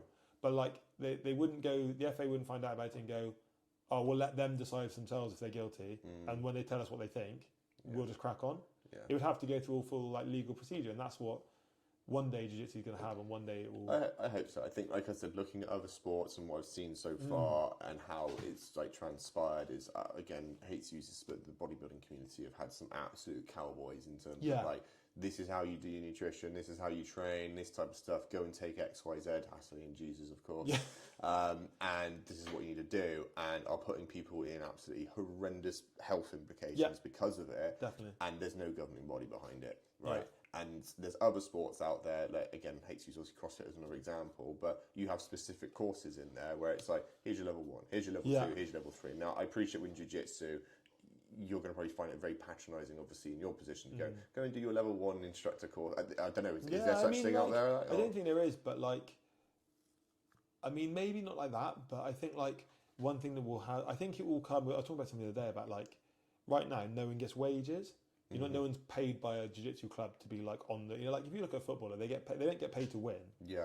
I'm sure they get bonuses, but they get paid to participate. Yeah. Because they're of that standard. You know, you don't say to a Bristol City footballer, because you're not in the Premier League, you don't get paid, right? And same like now, a lot of the comps now, there's a lot more opportunities for black belts to earn money, but a lot of them still are based on winning. You know, like you win a big, like that BJJ Stars last weekend, you know, like there's 16 people, 15 people didn't win. I don't know if they got paid, but they certainly didn't get paid. The top prize was like 20k, right? Or 30k, like when you work out, convert it from Brazilian money. Oh, I thought, I was about to say, I swear I saw a lot more digits than that on there. I think that was in Brazilian currency, but I might be wrong. But like, I think it works out about 30, 40k, right? Maybe. But if that's the top prize, then the guys, they're not winning 30, 40k each. Because otherwise, why do you have a top prize? So like maybe they get a couple of grand each, right? Which is great. Yeah.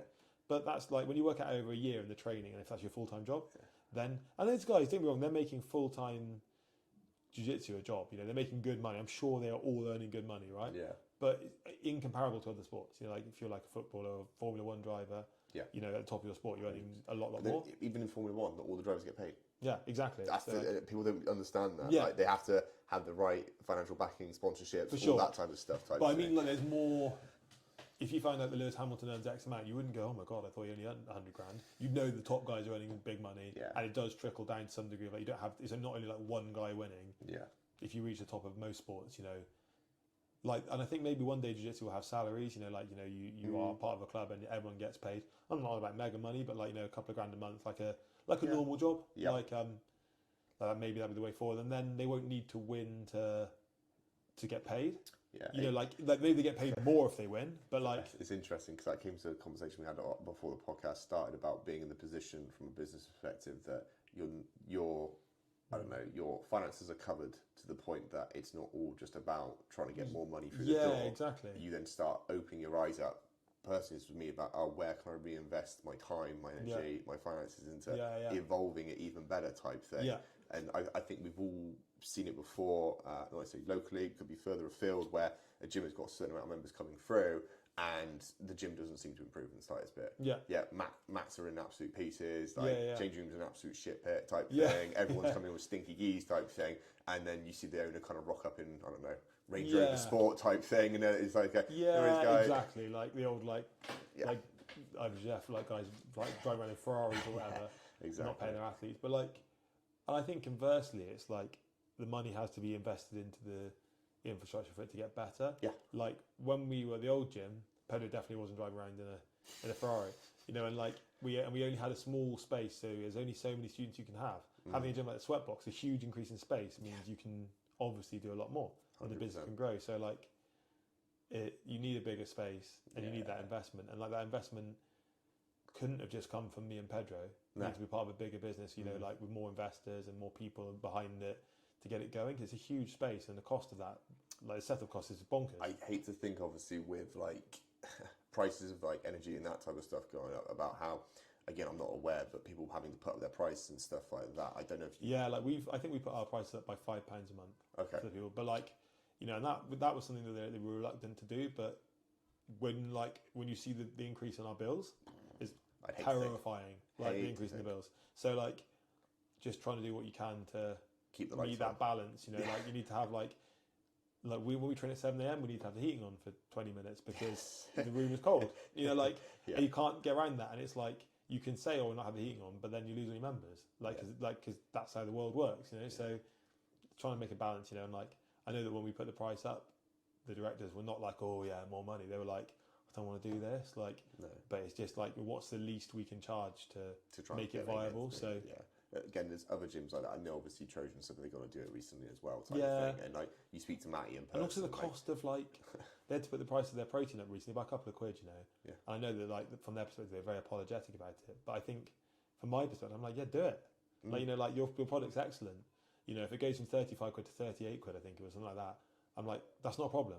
No. You know, like, fortunately enough, that's not a problem. You know, like, I'm lucky, maybe I'm privileged, I can say that. But that, for me, that's not a problem, you know, if I was paying for it. And like, you don't want to see people. It kind of goes back to what we were saying about charging what you're worth. Mm-hmm. You know, you can be like, oh, we'll just keep the price the same. You know, we'll take that loss. Yep. But I think sometimes in like, you know, like especially the same doing what I do, I'm like, oh, if I put it up by £10, people won't like book me for one-to-one. If you actually got feedback, people are like, yeah, whatever, put up 20 quid. Yeah. Like whatever, you know, like, Yeah. like it wouldn't like, I'm not going to have a one-to-one more than twice a month. And whether it's 50 quid or 60 quid, I don't care. I had that with one of your guys down there once who wanted some help for, I think it was Nogi Euros. Okay. Gave me all the advice and everything like that. He's like, send me the invoice, no problem. How much is it? Type of thing. Told me the price, and he was like, "You've done way more for me than I was even expecting for this. Like, I can't. Like, I'm going to give you more, whatever type of thing." And I was like, "It's fine, but that's the standard I hold myself to." Yeah. And the fact is, obviously, this was like a very, not say quick fix thing. It was like, I think like 10 days out before that, and he was panicking about stuff. And I was like, right, okay, well, let's just calm it down, deal with it, type of thing. I said, look, dude, in the day, you can be said and done. Yeah, I just want you to shout my name from the rooftops. Yeah, and that's it, and I'm happy. Yeah. But then, like conversely, it's like it goes both ways, doesn't it? It's like you're probably underselling yourself. Yeah. To some degree, isn't it? Like, it's like I think probably what like you're getting at and saying I'm getting at is when you hold yourself to a really high standard, you don't maybe perceive it as not like as big a deal, but like you probably sell yourself short because you're like, there's plenty of people out there who would say, oh, just don't eat. Yeah. Don't eat and drink and you'll make weight. And they go, oh, cool, we can perform terribly. And like, but like, you know, they make weight every time because you tell them to like starve themselves.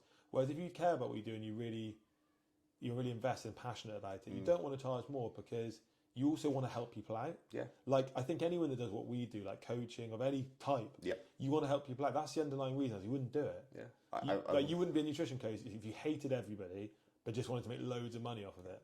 I've had some people, I think a friend of mine came back from Thailand and he said obviously he spoke to a few people who were online coaches and they said, oh, it's easy making money. You just make a plan, chuck it out for you. But it is, isn't it? And I'm like, scarily? It scarily is like that. And I said, the difference between them and me, mate, is they don't give a fuck. And they won't last. And it won't last. And it's the same thing.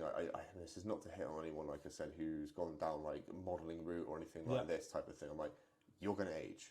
Yeah. Like, there's only so much cosmetic surgery is going to hold you. And in terms of you putting all your eggs in one basket from there, if you want to be smart about it, you're going to diversify very quickly. Yeah. It's like a few of my friends, like my wife and her, like sometimes they're like, it's all fine and well taking like diet and fitness advice from like a 20-year-old girl. Yeah. But the majority of 20-year-old girls at that stage don't, like they might be super knowledgeable, might be an amazing PT, but like you haven't had the changes in your life at 20 that probably, like you can, I don't mean I can't sell that advice. Same with like whether it's male or female, but like, you know, you can't be like, oh, you know, like weight loss tips, you know, stuff like that. You know, when you're like, when I was 21, I could eat like 7 pizzas in a row and nothing happened. Yeah. Like, it's just that it's context, isn't it? It's like, you know, it's understanding that it's the same thing I imagine, obviously, for me not having kids and giving you parenting advice. Exactly. Right? Like, if you haven't had to deal with that problem, how are you qualified to advise on it? Yeah, and it's the same thing I say to people when I talk about like the menstrual cycle, and I say, look, I'm talking from textbook here. Yeah, I'm talking from science. Exactly. Right? I've never had a period in my life. I don't plan to. Yeah, right. That's another conversation. That's a whole but you know, I know exactly what you're saying. Like, it's like that's not your area. But I'll say to them, look, this is what science says. Yeah. At the same time, this is what we're looking at here. This may apply to you in some instances. This may not apply to you. You might get a light bulb and go, oh my god, that makes perfect sense to me. Or you go, that's completely backwards to what it is, and that's fine. We'll put you in the right avenues for it. But I get exactly what you mean. I guess to qualify what I was saying just then is like, so we had our daughter's nearly 4. Yeah. And like, my wife had a difficult like birth and pregnancy. And she's on Instagram and there's like a 21-year-old girl who's not had any kids advising on like what to do after you've had your baby to get your body back in shape. And like, obviously it makes my wife super angry. She's like, well, what would you even know? Like, like obviously, so you can go to textbooks and stuff like that, but it's like my wife obviously follows PTs on Instagram who have had babies and got themselves back in wicked shape afterwards, you know, because she's like, yeah, you've done it. Yeah. You've walked that walk, you know, talked that talk. So like, I'm not saying you can't do it, but like if you have no experience in that department, but I think that's relatable, and that's why, like I said, I've kind of, like I said, made BJJ nutrition stuff because of obviously my passion for Jiu Jitsu. Yeah, exactly. The idea being, as I think obviously, I think we've spoken before about this, how Jiu Jitsu is changing now, especially with the weigh-in structure. It's not the old school methodology of being people are more open to science. Yeah, and I think on top of that as well is that the weigh-in procedures have changed now drastically, where it's not like everyone used to say, well, you just weigh on the same day. Like how you can't do anything. Yeah, with it's it. true. Now it's like the old route was that there was never day before weigh-in, never so day never before consideration. You've now got obviously morning weigh-in compared to evening competition, Yeah, right? You've totally now got different. obviously day before, like, and all that type of stuff. And now the good thing about it is obviously as things are evolving, it's kind of saying, right, let's just do the sensible stuff and not repeat the mistakes of other sports, which is good. But mate, we've been waffling on now for a good hour and a half, which is good to see. It's flowing nicely, which is good. I'll move on to the Instagram questions that we had. So we had one come in late yesterday, actually, and this is a bit of a jokey one. He said, "How come your head seems to have got bigger with every belt promotion?" Thanks, Dan Templar. So my nickname's Cabeçao, which means big head in Portuguese. I have no issue with that nickname. I have no choice with that nickname, so it is what it is. That's my jiu-jitsu brand now. Yeah. Like, one thing, if you're going to do jiu-jitsu, you can't be sensitive. No. Like, everyone has a nickname. It's kind of, I think I'm not an expert, but I think in Brazil it's a little bit different in that, like, virtually everyone has a nickname. It's based on your physical appearance. You know, it's not meant with any malice. Like, I've heard some pretty horrendous nicknames. That, like, you do get like, it's pretty like, but like, I think in Brazil it's a little bit different, because everyone gets a nickname. People are a little bit more laid back about stuff like that. You know, like here we're very woke and very sensitive and very like, you know, oh, you can't say that. And you go, well, you can't say that about someone else like behind their back. But if that's a nickname that they have and they are okay with it, you know, and like, and that's part of like, it's a term of endearment, I think, is the thing. Like, I've never felt any like. I get the piss taken out of me all the time at the gym, and I take the piss out of everyone else. And that's something I love about my club, is that, like, you know, like we poke fun at Pad, he pokes fun at us. It's pretty back and forth. Exactly. No, it's fine. I don't have a Brazilian or Portuguese nickname, to say the least. Everyone's known me as a nutritious J. The king of the avocados. I think it's Mikey who always puts on every single post I talk about there, and he's like, the king of the avocados is talking right now. Nice. And I'm like, that's wicked. It's all right. It's a lot better than some of the other ones I've heard before. So, other question we had coming was, how do you make such good coffee? Yeah, so I worked let's go back to what we talked about earlier on. Like, I worked when I started jiu-jitsu after uni, I needed a job, so I started working at Starbucks. I worked there for 7 years. While I'd work 6:30 to 11:30 a.m. in Starbucks, and then run to the gym to do the lunchtime class, come home, have some lunch, have a sleep, do the evening class, teach like kids class, beginner class, train the evening class, go home, get to bed late, have a meal, get to bed, and then do that like every day. Like, that's what I was on about, like, oh, he's so lucky to do jiu-jitsu. It's like, oh, that must be nice. That must be nice. It's like they won't like see it. We didn't go on holiday for like 7 years, me and my wife. Like, basically, other than like the odd like family holiday that like we didn't pay for, because we had no money. Like, my wife was trying to work out what she wanted to do with her career. I was just doing that, working part-time and training. So it's tough, you know, but like, I was really lucky, and I actually really loved my job at Starbucks. So I was kind of gutted when I left it. I left it to better things, to go full-time in jiu-jitsu, but it was a really fun job. And actually, I worked in a neighborhood store, so basically like repeat customers, not like a busy one in town. It's just nice. It's sociable. It's nice to hear the commitment you put towards it, because I think, again, I'm sure obviously it's just with an age thing, and I'm sure every generation says the same thing, but just it seems to be the younger generation just expect a lot just given to them. And I try and explain to people that the fact that, and again, this is not to be a woe is me story, but for four and a half years, I lived in a static caravan and I had to basically, for internet, had to boost off my phone every single time, right, to try and run a business. And I was just like, okay, I could have gone pity party, woe is me, what can I do type thing. I was like, no, just get on with it. Yeah, like there's nothing else to it. And now, don't get me wrong, touch wood, got my own flat, absolutely fine, happy days type thing. And I'm like, okay, now I've got more time and more. I did worry about getting a bit too soft being in a solid wall place. I was like, cold mornings. Really tough, isn't it? Static caravan. Yeah, trust me, it's very hot in the summer and very cold in the winter type of thing. But it's put in a perspective that it's nice to hear again someone else who put in the time, put in the effort, probably ran away from Starbucks with the gi on type thing. Yeah, literally running from White Ladies Road to Gloucester Road in Bristol off the top of it. So yeah, extra cardio ready. Like, Tom, you warmed up already. Yeah, they were amazing. Like, they let me like choose my hours, and I was like the least useful employee ever. Outside that, I was like, could never stay late, couldn't never cover a shift, but they knew what I did, and I think like I was really lucky that the people I worked with there were like they were part of me being able to do what I do now as well, because they were like, yeah, that's fine. You're like, I think they knew I was pursuing something I was passionate about, and they were like, yeah, go for it. 100%. So they support that, which like a lot of jobs wouldn't have done. So no, that's good. That's good. The next question we come in, I think I can answer based on how long we've been talking about this. But how are you such a nice guy? And if I'm honest, I think it's just you care about what you're doing. Yeah, I care about what I do. I think like I talked about this like when we talked before, like about mental health. Like I would say that I, to some degree, struggle with my mental health. I think a lot of jiu-jitsu people do. I think if you're self-employed, you work in a solo sport, you know, you like whatever you classify as struggling with your mental health, at least like day to day. Yeah.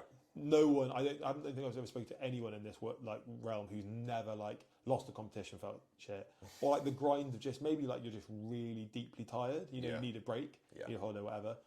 But like I think. If I am a nice guy, people think that's lovely. Like, I'm very well supported. No, I'm not a nice guy. I'm coming for you. No, I'm very, very well supported. Like my wife and my daughter, I'm very lucky in that sense. So we work hard in our relationship. We make time for each other. Like I'm very well supported by my family. I have a lovely family, and my parents are like the nicest people you can ever meet. So maybe I learned that from them. And I just enjoy working with people. Yeah, I enjoy what I do. I enjoy working with people. Like my worst nightmare would be in a job where like there's no human interaction, you know, like I sit in front of a computer all day and I say check in and check out and say hi and bye. Yeah. What did you have for dinner tonight? Oh yeah. Yeah, cheers. Like I love working with people, and like working Starbucks was really good for that. Like I knew all my customers' names. Yeah. Like I just always done stuff like that. I did a sports coaching degree, you know, like I just always wanted to work with people. So I think if you're like happy in I try and minimize all my drama outside of the gym. Yeah. I don't do any bullshit drama like that. I don't do like, you know, any of that stuff that like, oh, I've got this going on. Obviously there's life events, like we just bought a house and done it up. That's been really stressful. Yeah. But like I can put that in a box. It's not emotional drama, it's just a bit of stress. I wonder if you're the same as me. I actually switch off to a lot of the news. I don't watch news at all. No, I just don't see it. Occasionally flick through the BBC on my phone, mostly to try and get the football scores. I'm an Evertonian, it's not a good team. But like, yeah, and I think like I also think being nice to the choice. Yeah. Like we were talking about this with my wife yesterday. I said off the back of you saying like some people saying I'm nice. Like, you know, it's a choice. Like lots of things in life aren't a choice, but one of my pet hates in life in general is when you say hi to somebody, like in a context where you would be expecting hi, and they're like, you're like, just say hi, mate. It's not hard. Like, you know, just say hi and like smile and nod, you know. Like one thing I love about Sweatbox is I know 500 people there to smile and nod to. Yeah. And then we know each other, you recognise and go, all right, mate. Like it doesn't have to be like, what's your life story? Yeah, you know, and like when you walk around, like you go to London for the day, man, and like if you say hi to anyone, they think you're mental. Yeah, like they're like, why are you saying hi to me? And you're like, because it's nice to do. And I feel like the country bumpkin is like saying hi to everyone. It's interesting. Last time I went to Paris, for example, we were at where was it? Oh, it's my wife's work. It was, and so we were at the Paris Air Show, and just walking around in the morning, bonjour, bonjour, and I was like, and the first time you hear it, you're like, I've got no idea who the hell you are, and like all of a sudden it's like, wow, okay, yeah, and you're very much right. Like we're on this planet, we all have our own time obviously to live, and at the end of the day, there's a lot of negativities around there, a lot of the type of stuff, and people can get, I find, very irate about different things that they have very minimal control over, and so I got told a phrase, I think it was, and it's like, don't worry about the rules of the game, just play within the game itself, and just be happy with that. I think also as well, like nobody talks about somebody they know. Say we talk about someone in the jiu-jitsu world, right? Yep. No one goes on, like you're not going to say, oh yeah, he's won loads of comps. You're going to say, oh yeah, he's a really nice guy. You know, or not a really nice guy, or a really nice girl. Like, you know, like no one's going to mention, oh yeah, he's an absolute prick. Yeah. But he's won a few comps. You know, you're gonna the only thing you care about on like an anecdotal like is, oh yeah, he's a nice guy. Let's be real. I'm sure you had competitions before where you kept in contact with your opponent. 100%. And although we have one rule at the gym is you do that chat afterwards, because that's one of my pet hates. But like if I see my guys do a competition, like if they're like chatting before the comp, in the like the warm period, they're like, oh, like where do you train? Like, ooh, like jiu-jitsu friends. I'm like, no, afterwards, pal. Like that. Get the comp out of the way, and then that's what Pedro always says, and I think it's super true. Is like, be mates afterwards. You're gonna get a chance to be mates with them afterwards, but before, they're not your enemy, but they're not your mate. Like. We all know if you train to black belt level, definitely, and maybe at lower belt levels too. Everyone's competing against someone they know, and it's really difficult because you know them too well. I find it hard in the gym sometimes. Maybe I'm a nice guy. If I train with someone and say I know who's got an injury, sometimes they fill me in because I'm trying to be too nice to them. You know, because I'm trying not to make their injury worse. Yeah. And you can't, let alone in a comp when you're supposed to be like. The dream scenario for comp is a guy you've never competed against before. Yeah. You've never met him before. You smile, you give us, you like if I know someone I'm competing against, right? I'm competing against them before. I'll go up to them before, and like if I walk past them, I smile, give them a fist bump, and nod. We're not enemies, but I'm not going to chat and be like water cooler chat, like how's your week been? How's the family? I'll do that afterwards. That's because it's just like otherwise, what's your mentality? Yeah. why are you there? I'm getting flashbacks to my last comp. We both got a guy of 4. We both got promoted to blue belt at the same time. Yeah. And so again, he's another online coach, PT down south. Where was it? Was it Plymouth Chetmat? I think it's Plymouth Chetmat. I think it's that. Guy called Tom, really nice guy and everything, and went to the competition. And obviously, with my expectation of this competition, it was going to be all-star, absolute, and I wanted to get the belt at white. I was like, I want this absolute belt. Got the promotion. I was like, oh, okay, let's just change the plans now. And he saw me as soon as I walked through the door, started chatting, and I was just there, like, in my mind, I was like, oh, I gotta fight you. I knew my first match and everything. And don't get me wrong, I won the match and stuff, which was absolutely fine. But the rest of the day, I think where I came into this competition mentally, where I was like, I'm not going to do well on a new blue belt type of thing. I think it would have been completely different if I just went in saying, right, let's just go and fuck someone's day up type thing and just take it from there. But when I compete, like I have like a part of my personality in my brain which I can go to where I feel like a different person. Like I can just be a bit of a dick. Not to hurt someone obviously, but like I think more that like maybe some people are in that mode 24/7 when they train in the gym. But I'm a nice guy, like, and I don't want to hurt somebody. I want to be a considerate training partner, you know, and it comes with teaching jiu-jitsu. Where the last thing you want to be is the guy that like, oh, how did you get hurt? Oh, the instructor like broke my arm. I did a rolling back take and snapped my neck. Yeah, exactly. Exactly. That's the last thing you want. Like, so like, I like the freedom of competition. I like being able to tap into that maybe like, I don't know the right word. It's not primal, but like that side of you, like, I'm gonna go smash someone. Like, you know, and like that mindset that comes with it. Like I always remember seeing a thing from Rafa Mendes where he's like, if you don't think you can win a competition, don't sign up. If you're there just for the experience, don't sign up. Don't bother. Don't waste your money. That's like, go there, be mean. You know, put it on them, tap them out, shake hands with them afterwards, get their Instagram afterwards. You know, like it's the closest thing that most people in their life in this day and age are ever going to have to like a fight for survival. You know, and that dominant side of like, which is like whatever you want to call it, it's part of our like innateness as humans. You know, like 1,000 years ago, if I saw you in a field, we're either going to smile and be like, hey man, you okay? Or we're going to kill each other. Like, you know, because like, or if you like come on a ship onto the shore by my town, I'm like, problem. You know, like, and that's like, we have that in our bodies. Like, you know, like we haven't just evolved out of that in like 200 years. That's like, it's probably like 50 years since 100 years since we've not had to defend ourselves. Like, and like proper civilization. Like, Second World War, maybe realistically, like it's mad, and it's part of our DNA. So, like to be able to go to that's why I think jiu-jitsu is so good for people is because it's very raw. It's a chance to fight, you know, like and you don't have to, and it's a pretty controlled chance to fight. You know, there are injuries, but it's not like you know you're going to get your head taken off something like that. Like, and it's a chance to like maybe tap into that a little bit. As a part of like my personality, I didn't even know I had chance to be a bit aggressive. Like, and I'm probably not a very aggressive person day to day. But that doesn't mean that I couldn't be. No. Like, it's kind of like Jordan Peterson thing. It's like, you know, you don't have to be, you know, make yourself a savage and then like, then rein that in, you know, and don't use it. 100%. Like, if someone breaks into my house, they've probably got a problem. Like, you know, like realistically, they've got a big problem. I think I can very much resonate with that. So again, just throughout my whole life and everything, never aggressive person. I've always called myself a big friendly giant to the point where, I don't know, someone, I've got an ongoing joke with my family that any tools that I touch with the father-in-laws, I always end up breaking somehow. And I'm like, I'm really sorry, I don't want to do this, to the point where it'll be putting a screw in a wall, and he's like, do you want to do this? I'm like, I'm really well going to break something, so I'm not trying to not do it type of thing. But starting to do jiu-jitsu, tapped into that side, then to the point of saying, if there was an altercation on the street, don't get me wrong, I'm not going to pull gun into me. But you know that however it goes, you're probably going to come out on top. Yeah, and that was really interesting to tap into and unlock. So again, I felt my confidence level with myself, and it wasn't the point of going around like, not arrogance, like, just knowing that like realistically, one-on-one against any other bloke in society, unless they do something to a really high level, you're probably going to be fine. Even if it's nothing else than cardio.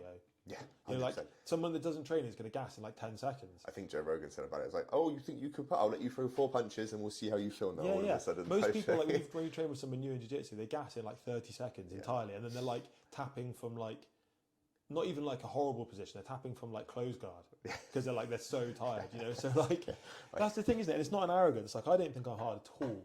Like literally at all. Like I wouldn't even want to have a fight with someone. If I go against a boxer, big problem. You know, they've got really good hands, you know. I just know that in a scenario where some crackhead's broken into my house, like the police will be a relief for them. You know, take them out of the way, because they're not gonna like if you do it every day. Like you imagine how easy it is to sweep someone who doesn't know what jiu-jitsu is.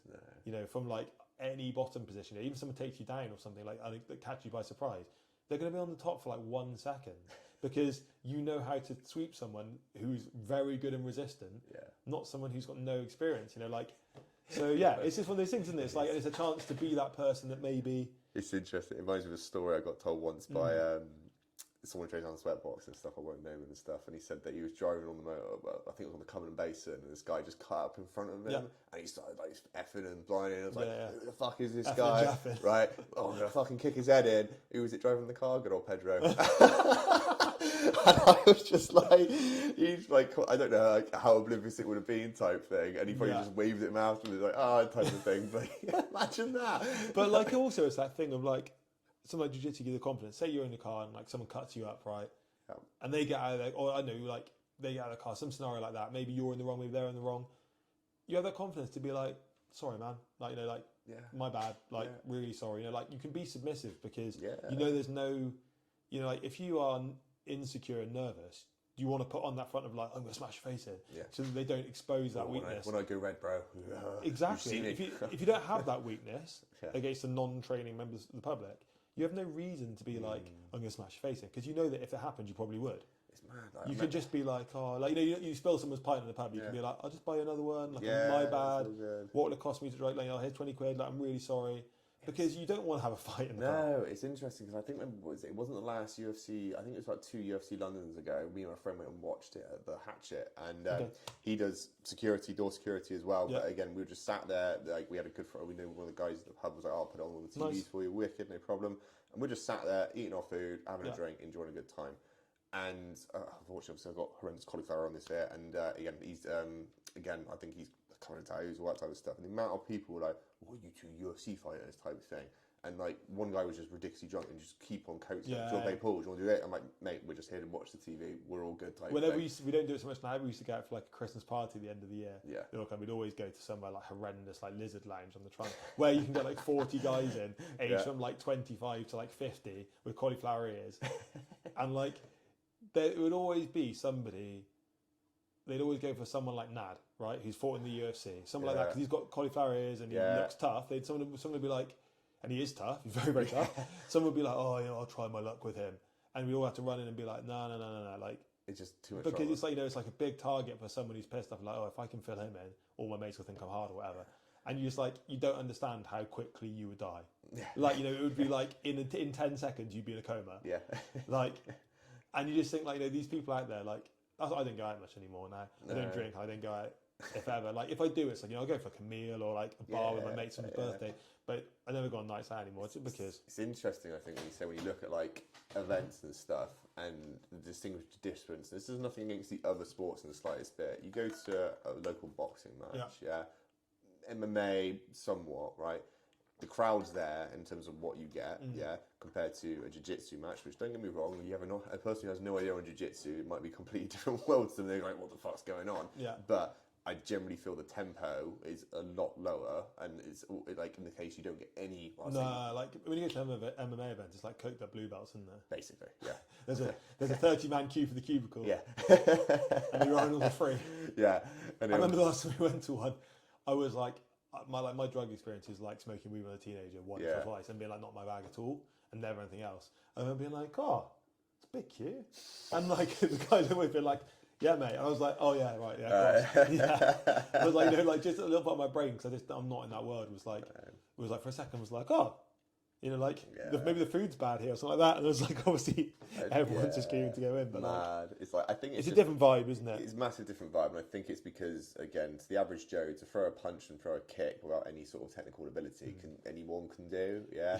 To then actually even just pull off like a simple armbar all of a sudden from a close guard type of thing. Yeah. Majority of people are like, where do I even start type thing. And I think last time we went to Rage in Swindon, we sat in the area that's designed for kids who maybe have like autism or something like that. Yeah. Basically behind a perspex screen, so it's not so loud and it's not so like sensory overload. Yeah. And like there's 4 of us sat there ranging, I think, from like brown to black belt, just sat there like having a beer, sat behind this perspex screen, looking down on the room of the fight and being like, this is close enough.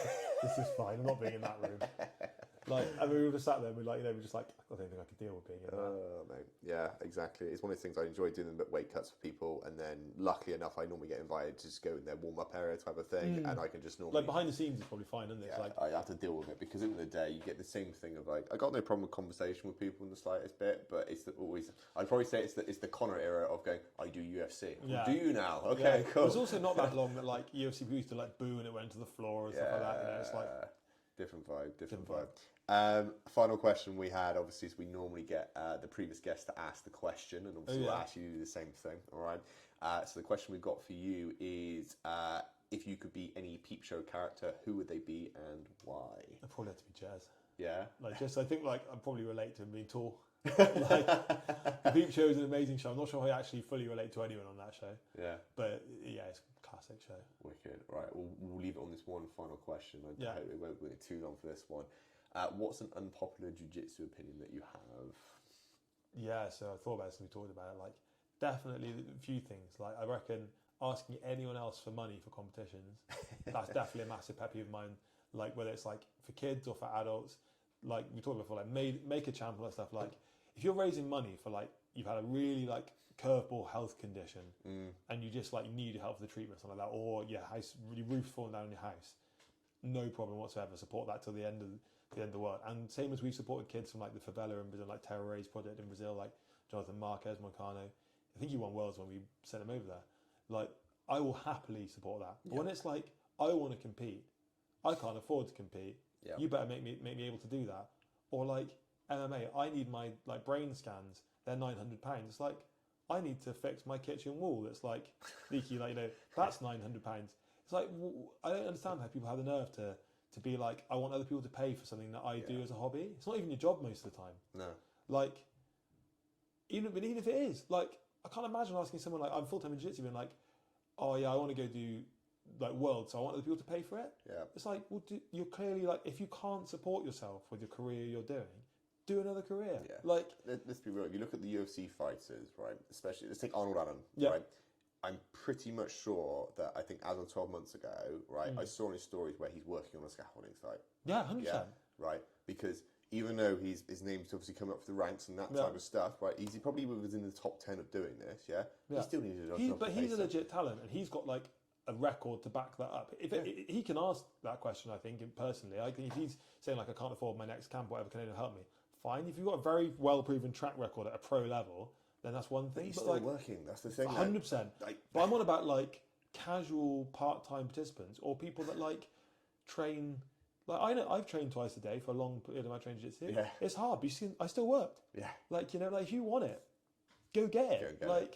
Like maybe it's just that culture we said. That sponsors is one thing. I know a lot of guys may get sponsored from local businesses. I've got no issue with stuff like that. I'm on about people literally putting on their social media, hey, to my mates, you know, like, will you pay me? It's like, well, why should I? Like, why should I pay for you to do something you're like a hobby? And also, a lot of times a hobby that people are shit at. Like, that's the other thing as well, isn't it? Like I'm gonna have to clip that. That reminds me of Craig Jones. People think they're good at jiu-jitsu.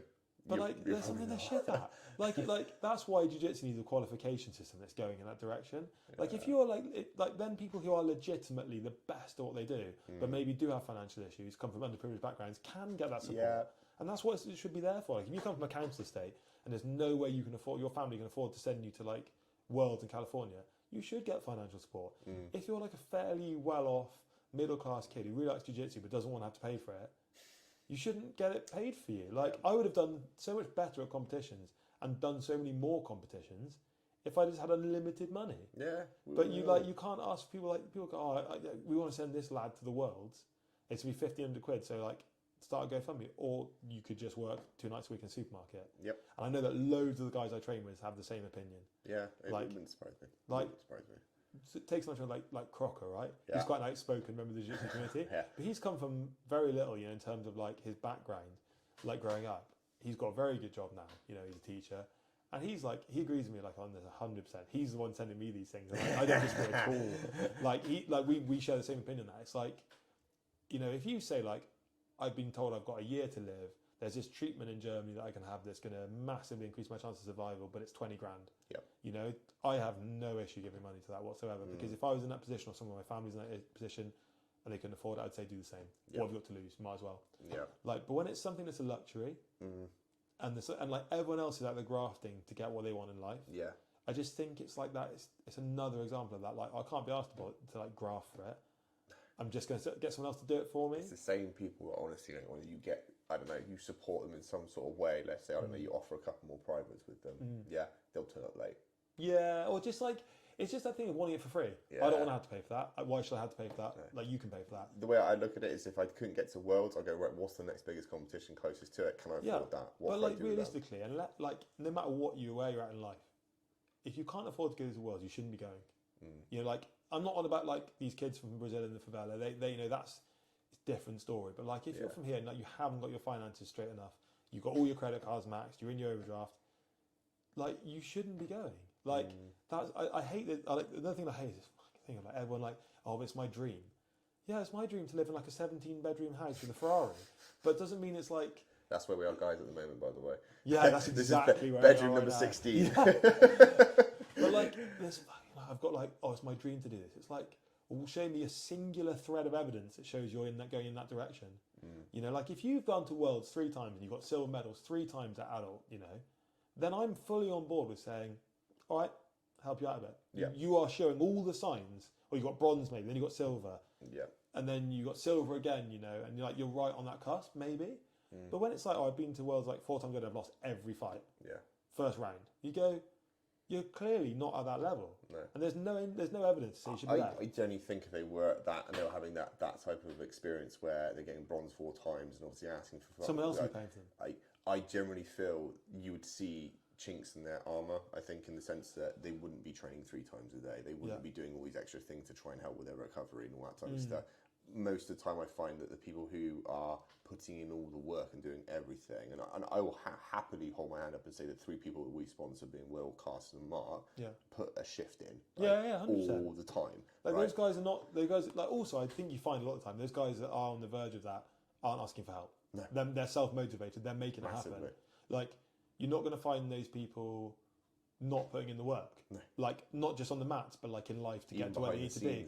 Like, to someone like Carlson or someone like those guys, they're not going, I can't go to Worlds. They're going, what do I need to do to go to Worlds? Yeah. And like, that option, not Carlson, but like, might be like doing a GoFundMe. But most of the time, those guys are so self-motivated. They go, no, I'm going to like, I'm doing all my training twice a day. I'll be real, I haven't seen any of them do a GoFundMe. No, of course not. Like those guys definitely not. Like, as in, like, I don't know what Carlson does outside of Jiu Jitsu, but I can imagine being like, well, I'm going to get a job in a supermarket 2 nights a week because this is what I need to do to get to where I need to be. Yeah.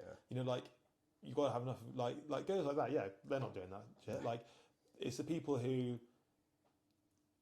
they get smoke blown at their ass, whatever, sometimes you're going to be amazing, you know, like, oh, you need to go to, it's like, you can only go to the comps you can afford to go to. It's not sustainable to go to stuff. And if you can't pay for it, then, like, I know loads of guys who are really good level competitors, like Lloyd Cooper, excellent competitor. I'm pretty sure, definitely has, and I'm pretty sure he still does, have a day job.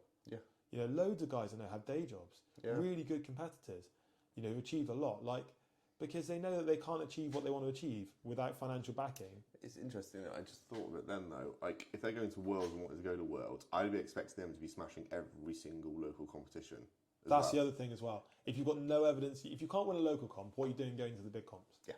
Like, because it's not as if it's going to be a walk in the park. No, exactly. Like, I went to Europeans as a blue belt in under 14 with very little success in the like local scene, just because everyone was going, and I knew that I could afford to go. I funded it myself, and I was like, I'm just going because it's something I want to do.